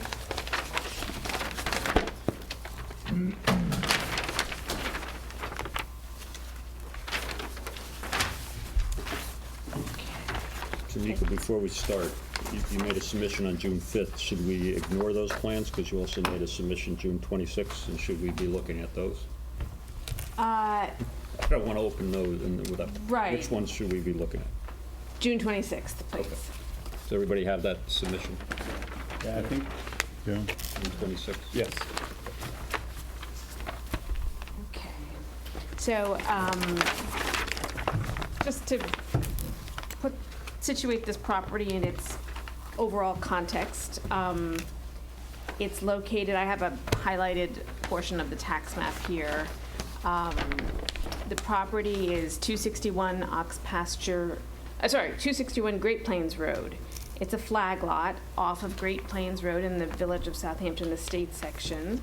It's 88,412 square feet in size, which is just slightly over 2 acres. Currently, it is undeveloped, with the exception of the remains of the foundation of the Red Maples Estate, a very large estate, that had encompassed a large portion of this area, but was destroyed by fire and ultimately demolished, I believe, around 1935. Currently, the property has some absolutely magnificent and massive trees on it. The owner is Red Maples LLC, and the principal of that LLC is Marianne Ty. She is also the beneficial owner of 2 parcels that adjoin 261 Great Plains directly to the north, and I've highlighted her other 2 parcels in blue on this tax map, and 261, which is the subject of this application, is in green. So her properties are located south of Ox Pasture Road, north of Great Plains Road, and east of Halsey Neck Lane. Her home is on the parcels highlighted in blue, and 261 was acquired to be a dedicated garden space, with really the inspiration being the existing trees that are there that are part of a landscaping plan that Quincy Hammond, the landscape architect, will explain a little more later. Now you, I'm sure, recall that we were here before, not too long ago, because as part of this garden use, the owner wished to build a 2-story folly, which had raised concerns on the part of this board because it was, for two reasons. It was an accessory structure without a primary structure on the lot, and also as an accessory structure we were requesting a height variance. So after hearing from this board, we went back to the drawing board and redrew the plans and redesigned this to be a primary structure, which makes it far more conforming to zoning than what we had previously proposed. So as a result, the project now complies in almost every respect with zoning. It's, and in fact is far less impactful and intensive than would be allowed by zoning as of right. So I'm going to draw your attention now to the Rayner site plan. And this site plan shows as a flag lot, we have determined where the setbacks will be. The front yard setback will be on this side, the south side of the property.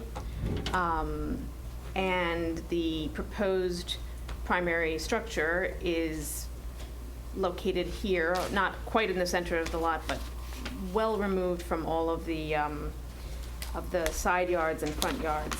In fact, as far as front yard setbacks, it's set back approximately 115 feet where 80 is required. From the side yard, it's set back 70 feet where 35 feet is required, so it's double. Rear yard, it's 160 feet approximately. That's not shown, but we measured it, where 100 feet is required. As far as lot coverage requirements, it's way below what would be allowed.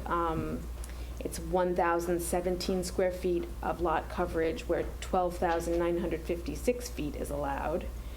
As far as GFA, we're proposing 860 square feet where 9,683 would be allowed. It completely complies with the pyramid law. It complies with all parking requirements. The Rayner Group has designed a sanitary system which is being submitted to the health department simultaneously and complies in all respects with the health department regulations. The only other structure proposed on the lot is a reflecting pool 12 inches deep, which also meets the side yard setbacks and is completely compliant in every respect. So the only respect in which this project is not compliant is that it does not meet the minimum floor area requirements under section 116-17 of the village code. And for a parcel of this size, the minimum floor area requirement is 1,500 square feet for a first floor and 900 square feet for a second floor. That is just simply far more than is needed or desired by the owner of this property. So that's why we're here, to essentially ask for a variance of a very different type, I would imagine, than you normally hear. We're asking for permission to make something smaller than what is required, as opposed to making something larger than what is required.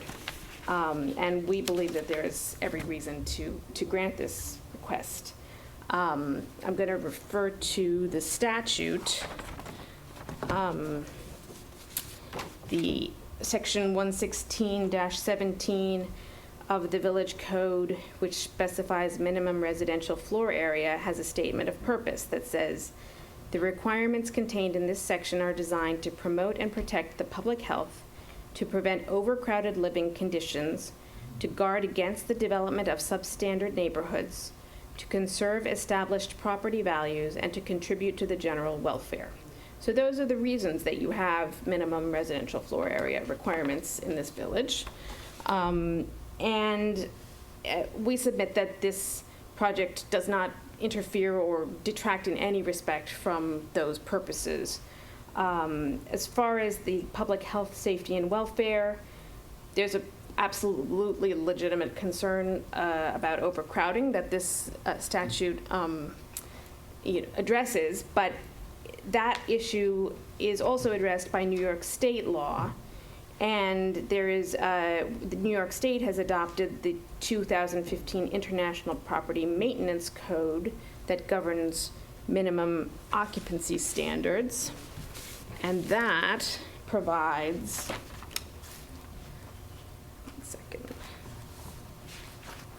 that, and I've quoted this in my letter to the board, so you have it in writing as well, with all the legal citations in it.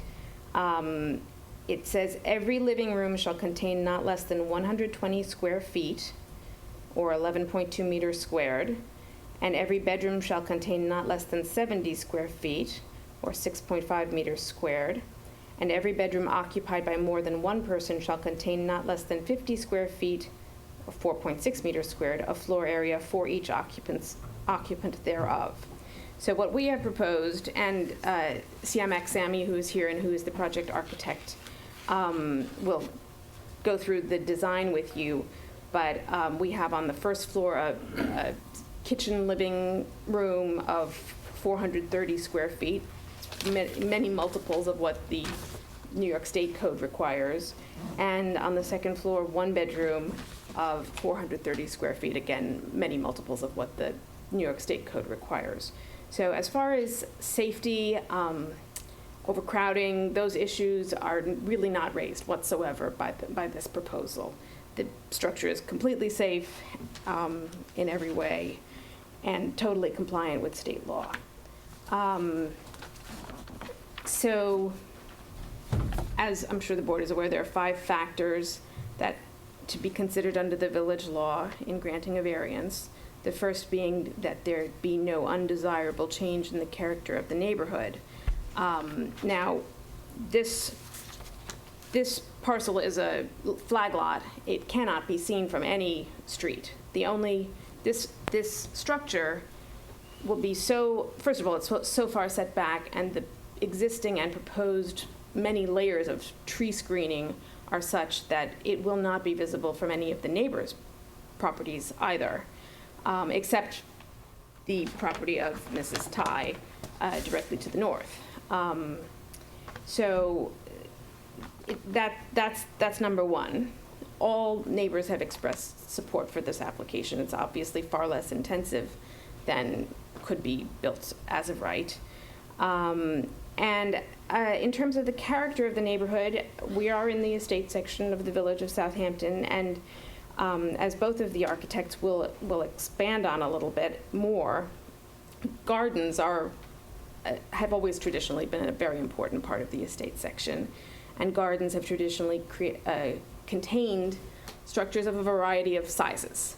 So, and I, as a lawyer, I did some legal research on this issue of minimum floor area before submitting this application. There's been a very influential Harvard Law Review article on this subject, and one of the quotes that's often cited from it is, "Beauty has no relation to size has no relation to beauty." So this structure is going to be a very, very small jewel box of a structure. It's going to be absolutely, completely in keeping with the nature of the estate section, and will certainly not cause any undesirable change in the neighborhood. The second factor is whether the benefit sought by the applicant can be achieved by some method feasible for the applicant to pursue other than an area variance. Now, in that regard, I would say that we did try to pursue another option, which was frankly the owner's first choice, which was to have the building be simply a folly, not a residence.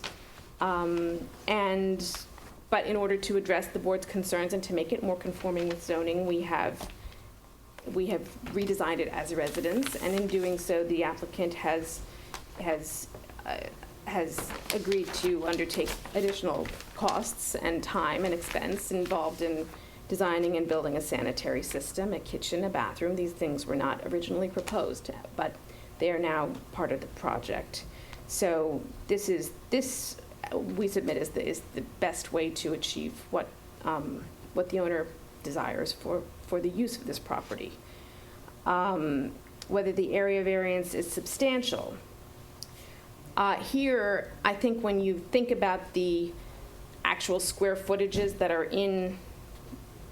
we're talking about, it really is not substantial. On the first floor, where the code would require 1,500 square feet, we're eliminating 1,070 square feet, which is probably less than the size of this room. On the second floor, the code would require 900 square feet. We're eliminating 470 square feet, which is a very small amount. It's like the size of a very small bedroom. So the square footages we're talking about in this application are really minimal, I would say, in comparison to many of the applications that this board often sees. And I think in this village, the trend has been for variances to requesting larger structures. So there's something refreshing, in my opinion, about a proposal to create a smaller structure, which leads directly to the next factor, which is whether the proposed variance will have an adverse effect or impact on the physical or environmental condition in the neighborhood or district. In that respect, this proposal is far less environmentally impactful than what could be built as of right.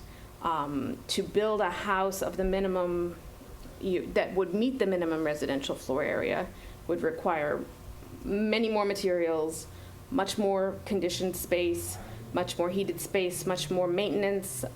This proposal is lighter and less impactful on the environment in every respect. The last of the factors is whether the alleged difficulty was self-created, which consideration shall be relevant to the decision of the Board of Appeals, but shall not necessarily preclude the granting of the area variance. In this case, this is a pre-existing lot. The owner, she didn't create this lot. This was a lot that has existed for many years. I don't know how many, but it's been there for a very long time. And so she acquired it with the purpose of using it as a garden, with a small residence, a primary structure now proposed within that garden. And so there's nothing self-created about this situation. It represents, I think, a creative solution to allow the owner to enjoy her gardens as she wants to do, and rightfully so. So I'm going to ask first the Quincy Hammond, who's the landscape architect, to talk a little bit about her landscaping plan, because that's really the that's the primary function of this parcel. Is it's a garden, and her work is really quite impressive. So I'll ask her to describe it. I did bring some, I'm Quincy Hammond, landscape architect. I did bring some copies of the site plan for you. Down the other. Oh, sorry.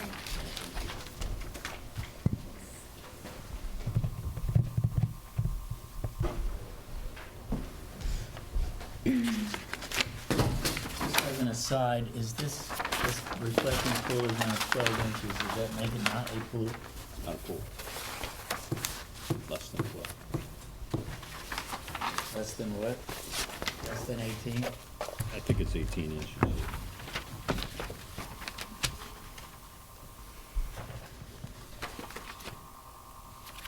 So the concept for this garden, as Nika mentioned already, is strongly driven by the large existing trees that are remaining from the original Red Maples estate.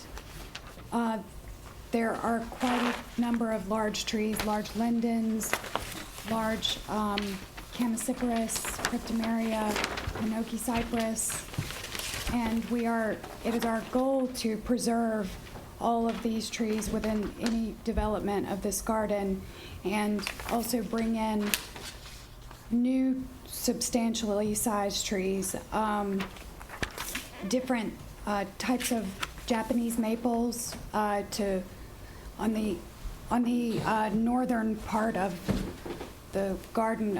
For the ox pasture portion of the garden, there are large Japanese maples that were originally part of this Red Maples estate.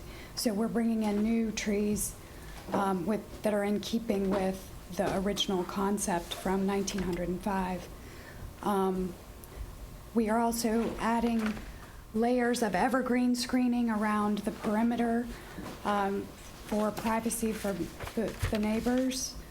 And then within that, it's simply a series of paths, of walking paths. We do have a driveway that access from Great Plains all the way through. And we'll have a grass parking area compliant with the code requirements for our primary residence. And then joining the various garden elements, we have, as I say, a series of paths that winds through the property beneath the trees, and it's a naturalistic design. We have these are all at-grade elements, just paving, and we are proposing to add a new retaining wall that is the old Red Maples estate, as Nika mentioned, burned down in the 1930s. And so the foundation of that old estate is still existent on the property. And we are proposing to preserve that and reincorporate some of the stairs and walls that were demolished or had fallen apart over time. So then we have a couple of other seating areas, which will just be paved seating areas with benches or sofas or things like that. And then I also have a labyrinth in the southeast corner of the property, and of course the reflecting pool. And we have 2 landscape sculptures that we call moon gates associated with the reflecting pool. Beyond that, as I say, it's simply planting. It's all a planted project, and the residence is nestled within the layers of planting. The garden looks very nice. Landscaping is gorgeous, but it still doesn't get to the germane of this matter. Why do we need a substandard house? A beautiful piece of property like this. I'll let. Good evening, CMX, I'm the architect. Substandard in the context of the size of the house, not the quality of the architecture. The estate area, you have correct. Houses of very large size. Now you're going to put a tiny little house in the midst of all these mansions? So let me shed a little bit of light on this. The estate section traditionally, or historically I should say, constitutes larger estates, larger properties. Even going back to the history of Southampton, these days we have a minimum of 3-acre estate, 120,000, but estates were much larger in previous histories of Southampton. And as part of that, we always had the primary structure, but inclusive in that was also numerous various different scale and size structures. We had, for instance, the gatehouse, we had the accessory cottages, we had the caretaker's property on the same property. We had pool houses, we had all sorts of various smaller scale property structures on the same property. On the same property, correct. So this is different. So in that context, as far as variation of scale on lots, we have precedents of smaller structures historically on the estates of the estate section or R120 zone. In this case, one of the key elements that makes this even one layer of more of a protection from smaller substructures that you're talking about in the context of R120 is the fact that this is a flag lot. This by no means will create, if you want to call it, a break in the pattern of a street structure of structures on the estate section. It's a whole lot behind as a flag lot. It's surrounded by, in the basically properties that their backyards contain this lot. So as far as the architecture of the street, that being Great Plains Road, there is not going to be an inconsistency or a break in the rhythm of buildings seen as you drive down Great Plains Road. This basically functions as an extension of the backyard, and the main structure being the one on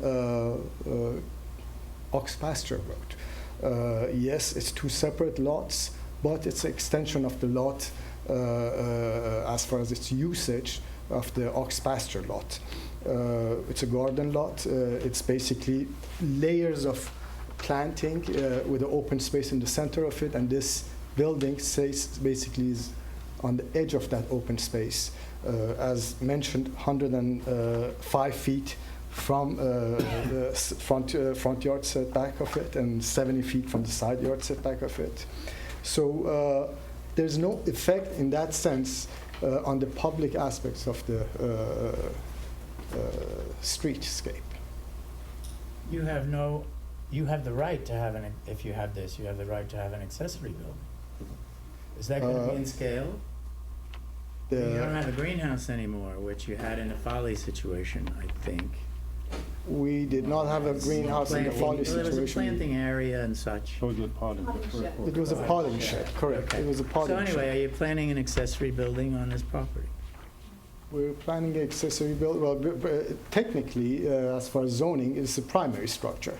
Yes, it is. It's basically, the owner is being burdened with incorporation of a septic system, bringing some minimal heating to this in order for it to comply as a primary structure. It does not comply to the minimum size of a I'm primary just structure. envisioning an accessory building that's larger than the primary residence someday in the future, which, I mean, it appears to me the owner is creating a beautiful garden as an extension of her property. Even though it's a separate lot, it's going to read as her beautiful garden at the back of her property. And it's like, and the whole thrust of this is garden. And it's like, now we're putting this little house in the middle of this garden. And it's like, why do we need a house in the middle of this beautiful garden? I don't. Again, states Is it of an architectural element that we're trying R120. to create in the garden besides, how does it add to the garden? Your board has, tonight you had 2 cases in front of you where there were existing structures which were not the primary structure of the original estate, that they were requesting relocation of these properties, these historical structures. Today, these historical structures are considered as primary structures, but back in the day when they were built, they were accessory structures to the main structure. And that's the point I'm trying to make, that this is basically consistent with that pattern of development in the estate section, where you had the primary structure, and then you had numerous smaller structures, or secondary structures, if you want to call it. But they were all on the same piece of property. They were all on the same piece of property, correct. Why don't you just take the 2 properties, have them merge? That would solve the problem right there. But It wouldn't, because, again, the be a proposal guest is the cottage. second floor, it wouldn't exceed the height, and if you remember, the Folly also had habitable space on the second floor, so that, really a distinction. And but I am impressed we about the reasons for did this try. law. Yeah, we did try to basically minimize the amount of variances. In our original application, which is rescinded, we were asking for a height variation, we were asking for basically an accessory structure where there was no primary structure. This basically is addressing all aspects of the zoning code, with the exception of the minimum size requirement. And the minimum size, the main reason that there's a minimum size in our code, one is that we don't want subpar type of construction or building, which this is not the case. And secondly, to be consistent with the character of the neighborhood, which as a flag lot, this not only this is buffered, but as a flag lot, you don't have that kind of a break in the pattern of buildings on the main street, that being Great Plains Road. But if you merge the property, you could have an accessory structure on it. Not, Couldn't not, have a second floor. we could not have You the, could have an accessory structure. But they had height issues. then we would have Couldn't be height this issues. one, but No, You no, could still no. have an accessory structure. I understand why they're against having to merge the property. But Some look say why they this, want to sell this. well, consider why this law was put into place as you outlined. This was to prevent blight. The only problem I have is that what happens when someone of modest means comes in front of us and says, I want to build this house. You say, no, you can't do that. Only the wealthy can do that. Well, the question, again, is the impact on the character of the neighborhood. I think the question I have is, if you build this now, and we understand the unique circumstances, but going towards the question you were asking was, well, what about, it is a principal structure, what about other accessory structures? What about someone coming at a later date now wanting to build a primary structure and trying to treat this as an accessory structure, which then wouldn't comply? I mean, would you agree to a condition this would have to be removed? Absolutely, absolutely. We would consider that in the context of a new application coming in front of the board for an extended or larger primary structure, if this were not to be incorporated as part of that structure, then and then it would take the designation of being an accessory structure. Yes, we would basically be having to comply with this structure becoming an accessory structure, which would either be demolition of it or reducing the height of it to 16 feet in height. And I have no problem regarding that stipulation down the line. So, Your point is well taken. have you heard anything from any of your neighbors? What I happens believe, if somebody comes in behind and says, listen, I want an 800 square foot house, it's all I can afford, it's a small lot, and this is what I want? Go down the estate section and build it.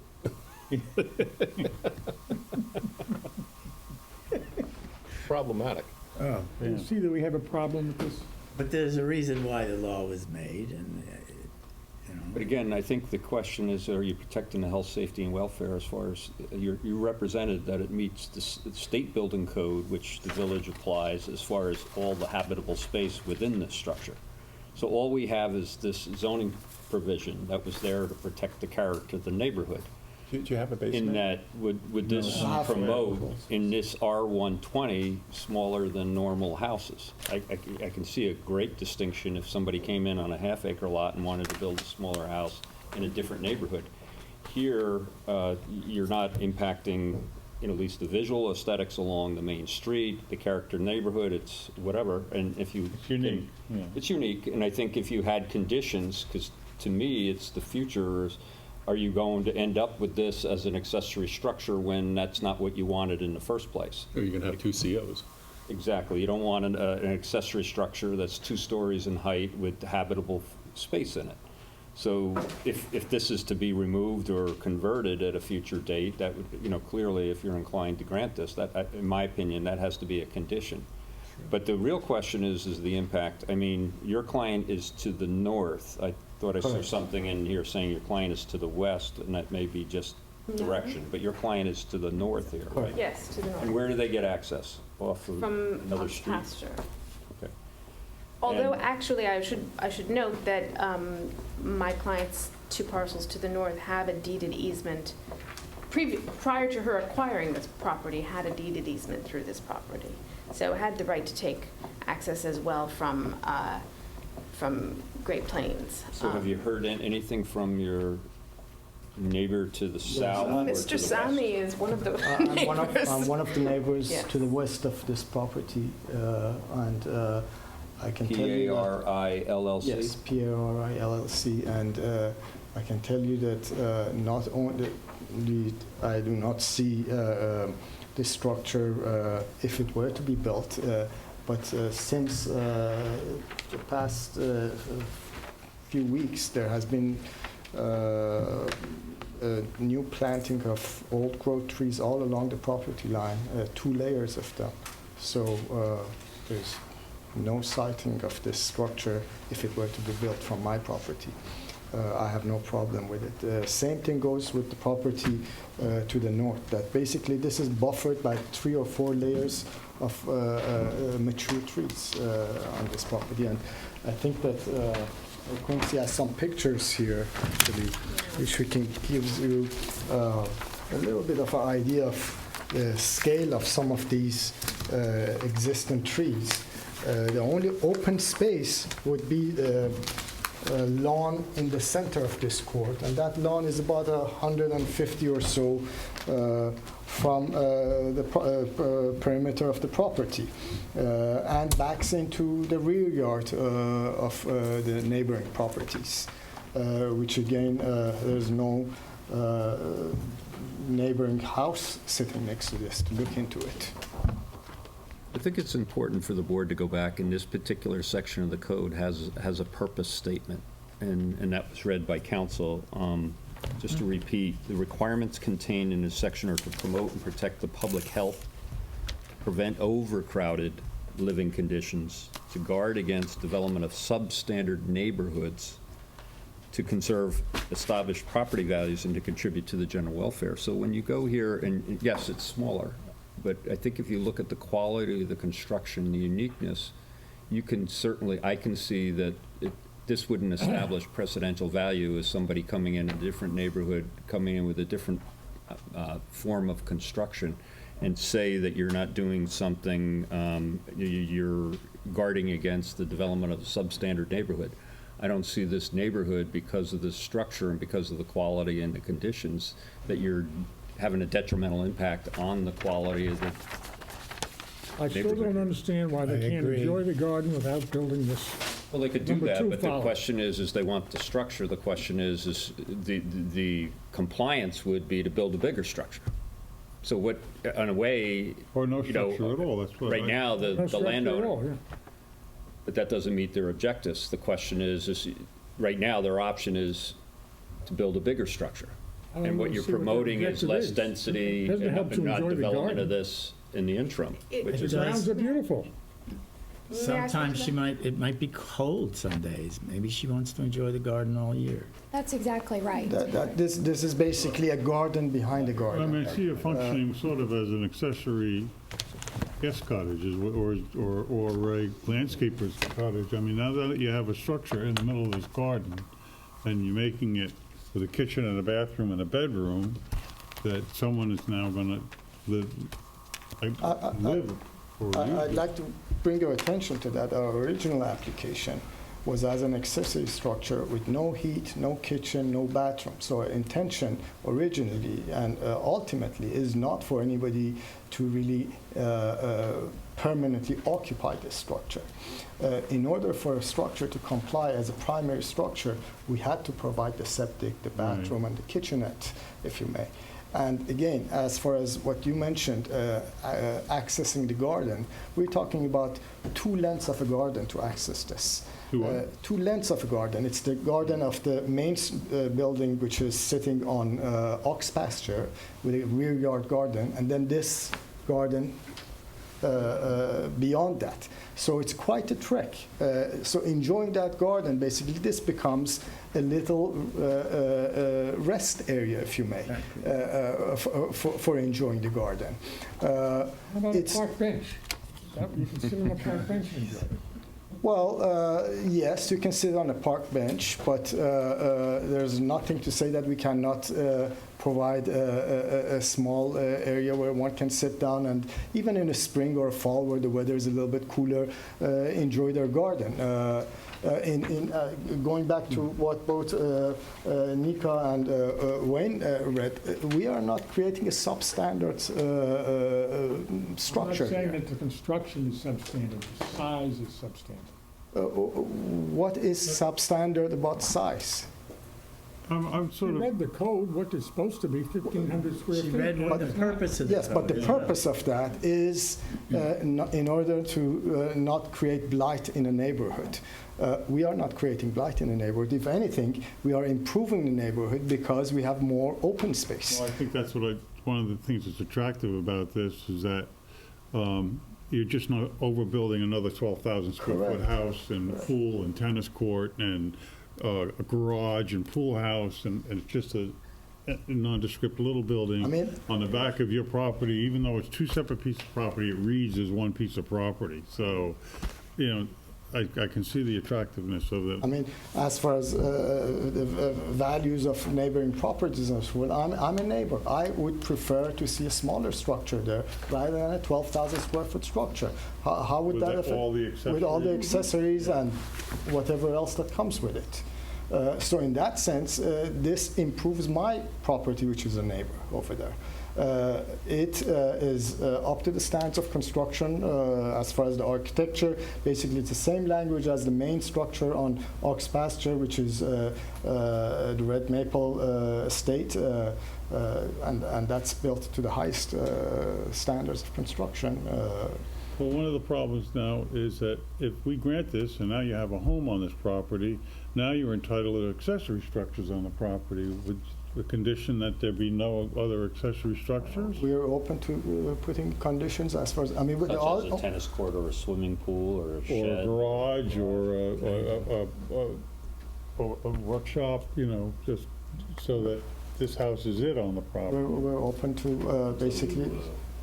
Increase the size. Exactly. Without unless you made the Principal property into a regular. Conforming to a the home, minimum Yeah, that which you would be size. allowed to do.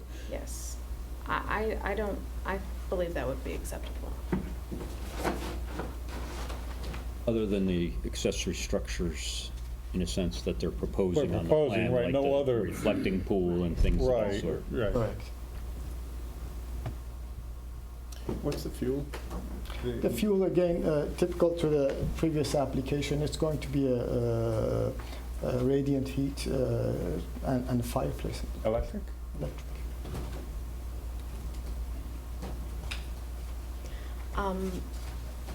I mean, one thing that I had intended to say earlier was that for the owner's purposes, and I know, you've raised the question is what is her purpose? And the purpose of this structure is to enhance her enjoyment of her garden. And for that reason, the view that you can obtain from the second floor is a different view of your trees and garden than you can from your first floor. And she does have a right to have a primary structure on this property. Frankly, to require her to have a larger structure than she needs or wants to use would be wasteful. It would be a waste of resources. It would not be environmentally sound in terms of design and for this particular need. So this is precisely suited to the need in this case and the desire to use and enjoy. And what is the minimum in that area? 1,500 on the first floor. 1,500 on first So floor. basically and 3,000 square No, foot, 2,400. 1,500 on the first Okay. floor, 900 on the 900 second on the floor. second. Which would actually ruin the garden. If you put a 2,400 square foot house there, you're out of scale. Yeah. It's too small. You've ruined the garden, as you were alluding Right. to. In a sense, it's. I think I would sometimes agree with that. we who don't live on estates or lands don't realize that people with land would like a building over there, and in the country, people want a lean-to or a hunter shed. But in Yes. in this area, people want, I don't know, a conservatory or something, and it's Yes. appropriate. I mean, again, you can use this in the context of for instance, in a farm. Farmers usually have an outhouse in the middle of the farm to store some of their equipment or take a rest for their lunch and so forth rather than getting back to their main farmhouse. This is a typology for a farm. To that extent, an estate, as I said, had its primary structure, it had its gatehouse, it had its caretaker's residence, it had its pool house, if you may. Pools were, in many cases, quite a distance away from the main house, not attached to or close to the proximity of the house in the larger estates back in the days. This is definitely an anomaly. It's not a typical situation. We never come in front of any board asking for a smaller house. It's always for a larger house. There's no question about that. But if you look back again to the reasonings of not allowing a smaller house, we are not justified basically in that context, because to not be granted this, because we are not creating a blight in the neighborhood. And again, I would re-emphasize that if this was a property that was sitting on the street, then you could create a justification that the rhythm or pattern of the urbanity of R120, which is every, let's say, 200, 300, 400 linear feet, you have a house, that would be missing. This is not the case. This is a flag lot in the back of numerous other, 4 other lots, basically. So it would not create that kind of a break in the pattern of R120 and Great Plains Road, if you may.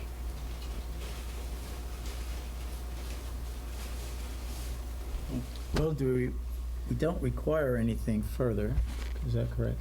Except we would require some sort of covenant thing. And I can connect with council about that. Yeah, I could see that. I mean, they're offering, I think that you should take that into consideration. So that, I think really is that structure, you don't want it ended up being an accessory structure that clearly doesn't comply with what you're trying to promote as far as accessory structures are concerned, which was the prior application. Yes. No, that's not going to happen. This is not going to become the accessory to some huge separate house. That's not the way it's going Are to be. we in favor of them having in the future another an accessory structure? Well, the would be the point would covenant. be is they're agreeing that no other accessory structures other than what's shown on this plan, unless and until the structure is made to comply. Okay. They'd have to come back here. Well, no, they could go to the building department and they could add on to this structure and Oh, right, yeah. make it into a 24 or whatever the size they need. Or they could do other modifications and make it into, make one story, 16 foot, or whatever they have to do. But there's a number of options. They could tear it down. So. Any further questions from the board? So we adjourn for all purposes, shall we, or what? No, I think you could close it. Make There's it? no other information we need. Okay. Close decision. On the application of case 3046, Red Maples LLC, I move we close this for decision. Second? All in favor? Aye. Aye. Thank you. Thank you.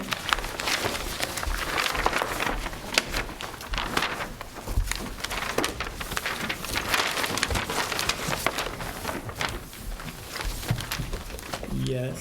The reason I'm back before you, Mary Jane Asado, Brooke Flanagan Asado, 21 South Main Street, is because I spoke to Brian Brady because we had closed the, Case, Mary Jane. pardon me, yeah, I'm trying, the dormer, which is Rutherford, Oh, I believe. 3043. Is it?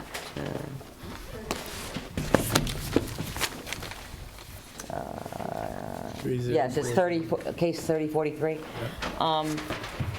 I said, Brian, it was closed for all purposes other than you submission of the GFA, which means if I come back next time and you find out that the calculation is more than that, it's going to be another cycle because it has to be re-advertised and amended. So since you have the things here, let's try to do a rough thing to see if we're going to be under or over. And since I had all the prior files and that from the previous grant, he did on the back of my paper and said, you know what, we are already over because based on the garage pool house, I know that at least 300 square feet of that is pool house, which means we're going to be slightly over the GFA required. So if we could amend your previous, you had done a resolution saying closed for all purposes, subject to calculations, and if those calculations show that it's over GFA, then obviously the application has to be amended and re-advertised. I'd like for it to be not closed, Adjourn for all because, purposes? because I realize now that we're going to have to add that 34, on the back of his napkin calculation to amend and re-advertise, because even though it's under 50, it's already over. So Exceeds GFA now. So yes, I gave him all the documents and said, rather than waiting a cycle, let's see if it is. And he said, this dormer it's already over, because at least 300 of the garage pool house is pool house, and this will make it further over. so should we, Resolution to reopen? retract the previous. Well, I don't know if it matters one way or another, because you're going to have to re-advertise, I'm going to have to re-advertise the whole thing. period. So, I mean, at some point, if you re-advertise, we would have to close this for all purposes and hear the new case. So, it's not a mere amendment because we haven't been noticed. Oh, no. Might as well we- renotice the entire thing. Yes, the whole thing has to be re-advertised. Let's just make sure we get the right survey. I will do that. So, I have no idea how the survey that's clipped to the Well, after submission letter looking is at the it. accurate one, and that the one you have stamped is not. As I said, I will ask what happened, because that's I what think half the it's confusion was. incorrect on all of those, and that Yeah. they should get one that has the one from column A? That's Hunter, but that's the other one. That's the other one. yeah. Just, No, I explained that to Mr. Brady as well, and I will actually speak to the surveyor. thank you for Or- telling us that, and we'll look All forward right. to the. Thank you. Good evening. Can we have a motion to close the hearing? I move we close this hearing on June 27th, 2019. Is there a second? I'll second. All in favor? Aye. Aye. Aye. All righty.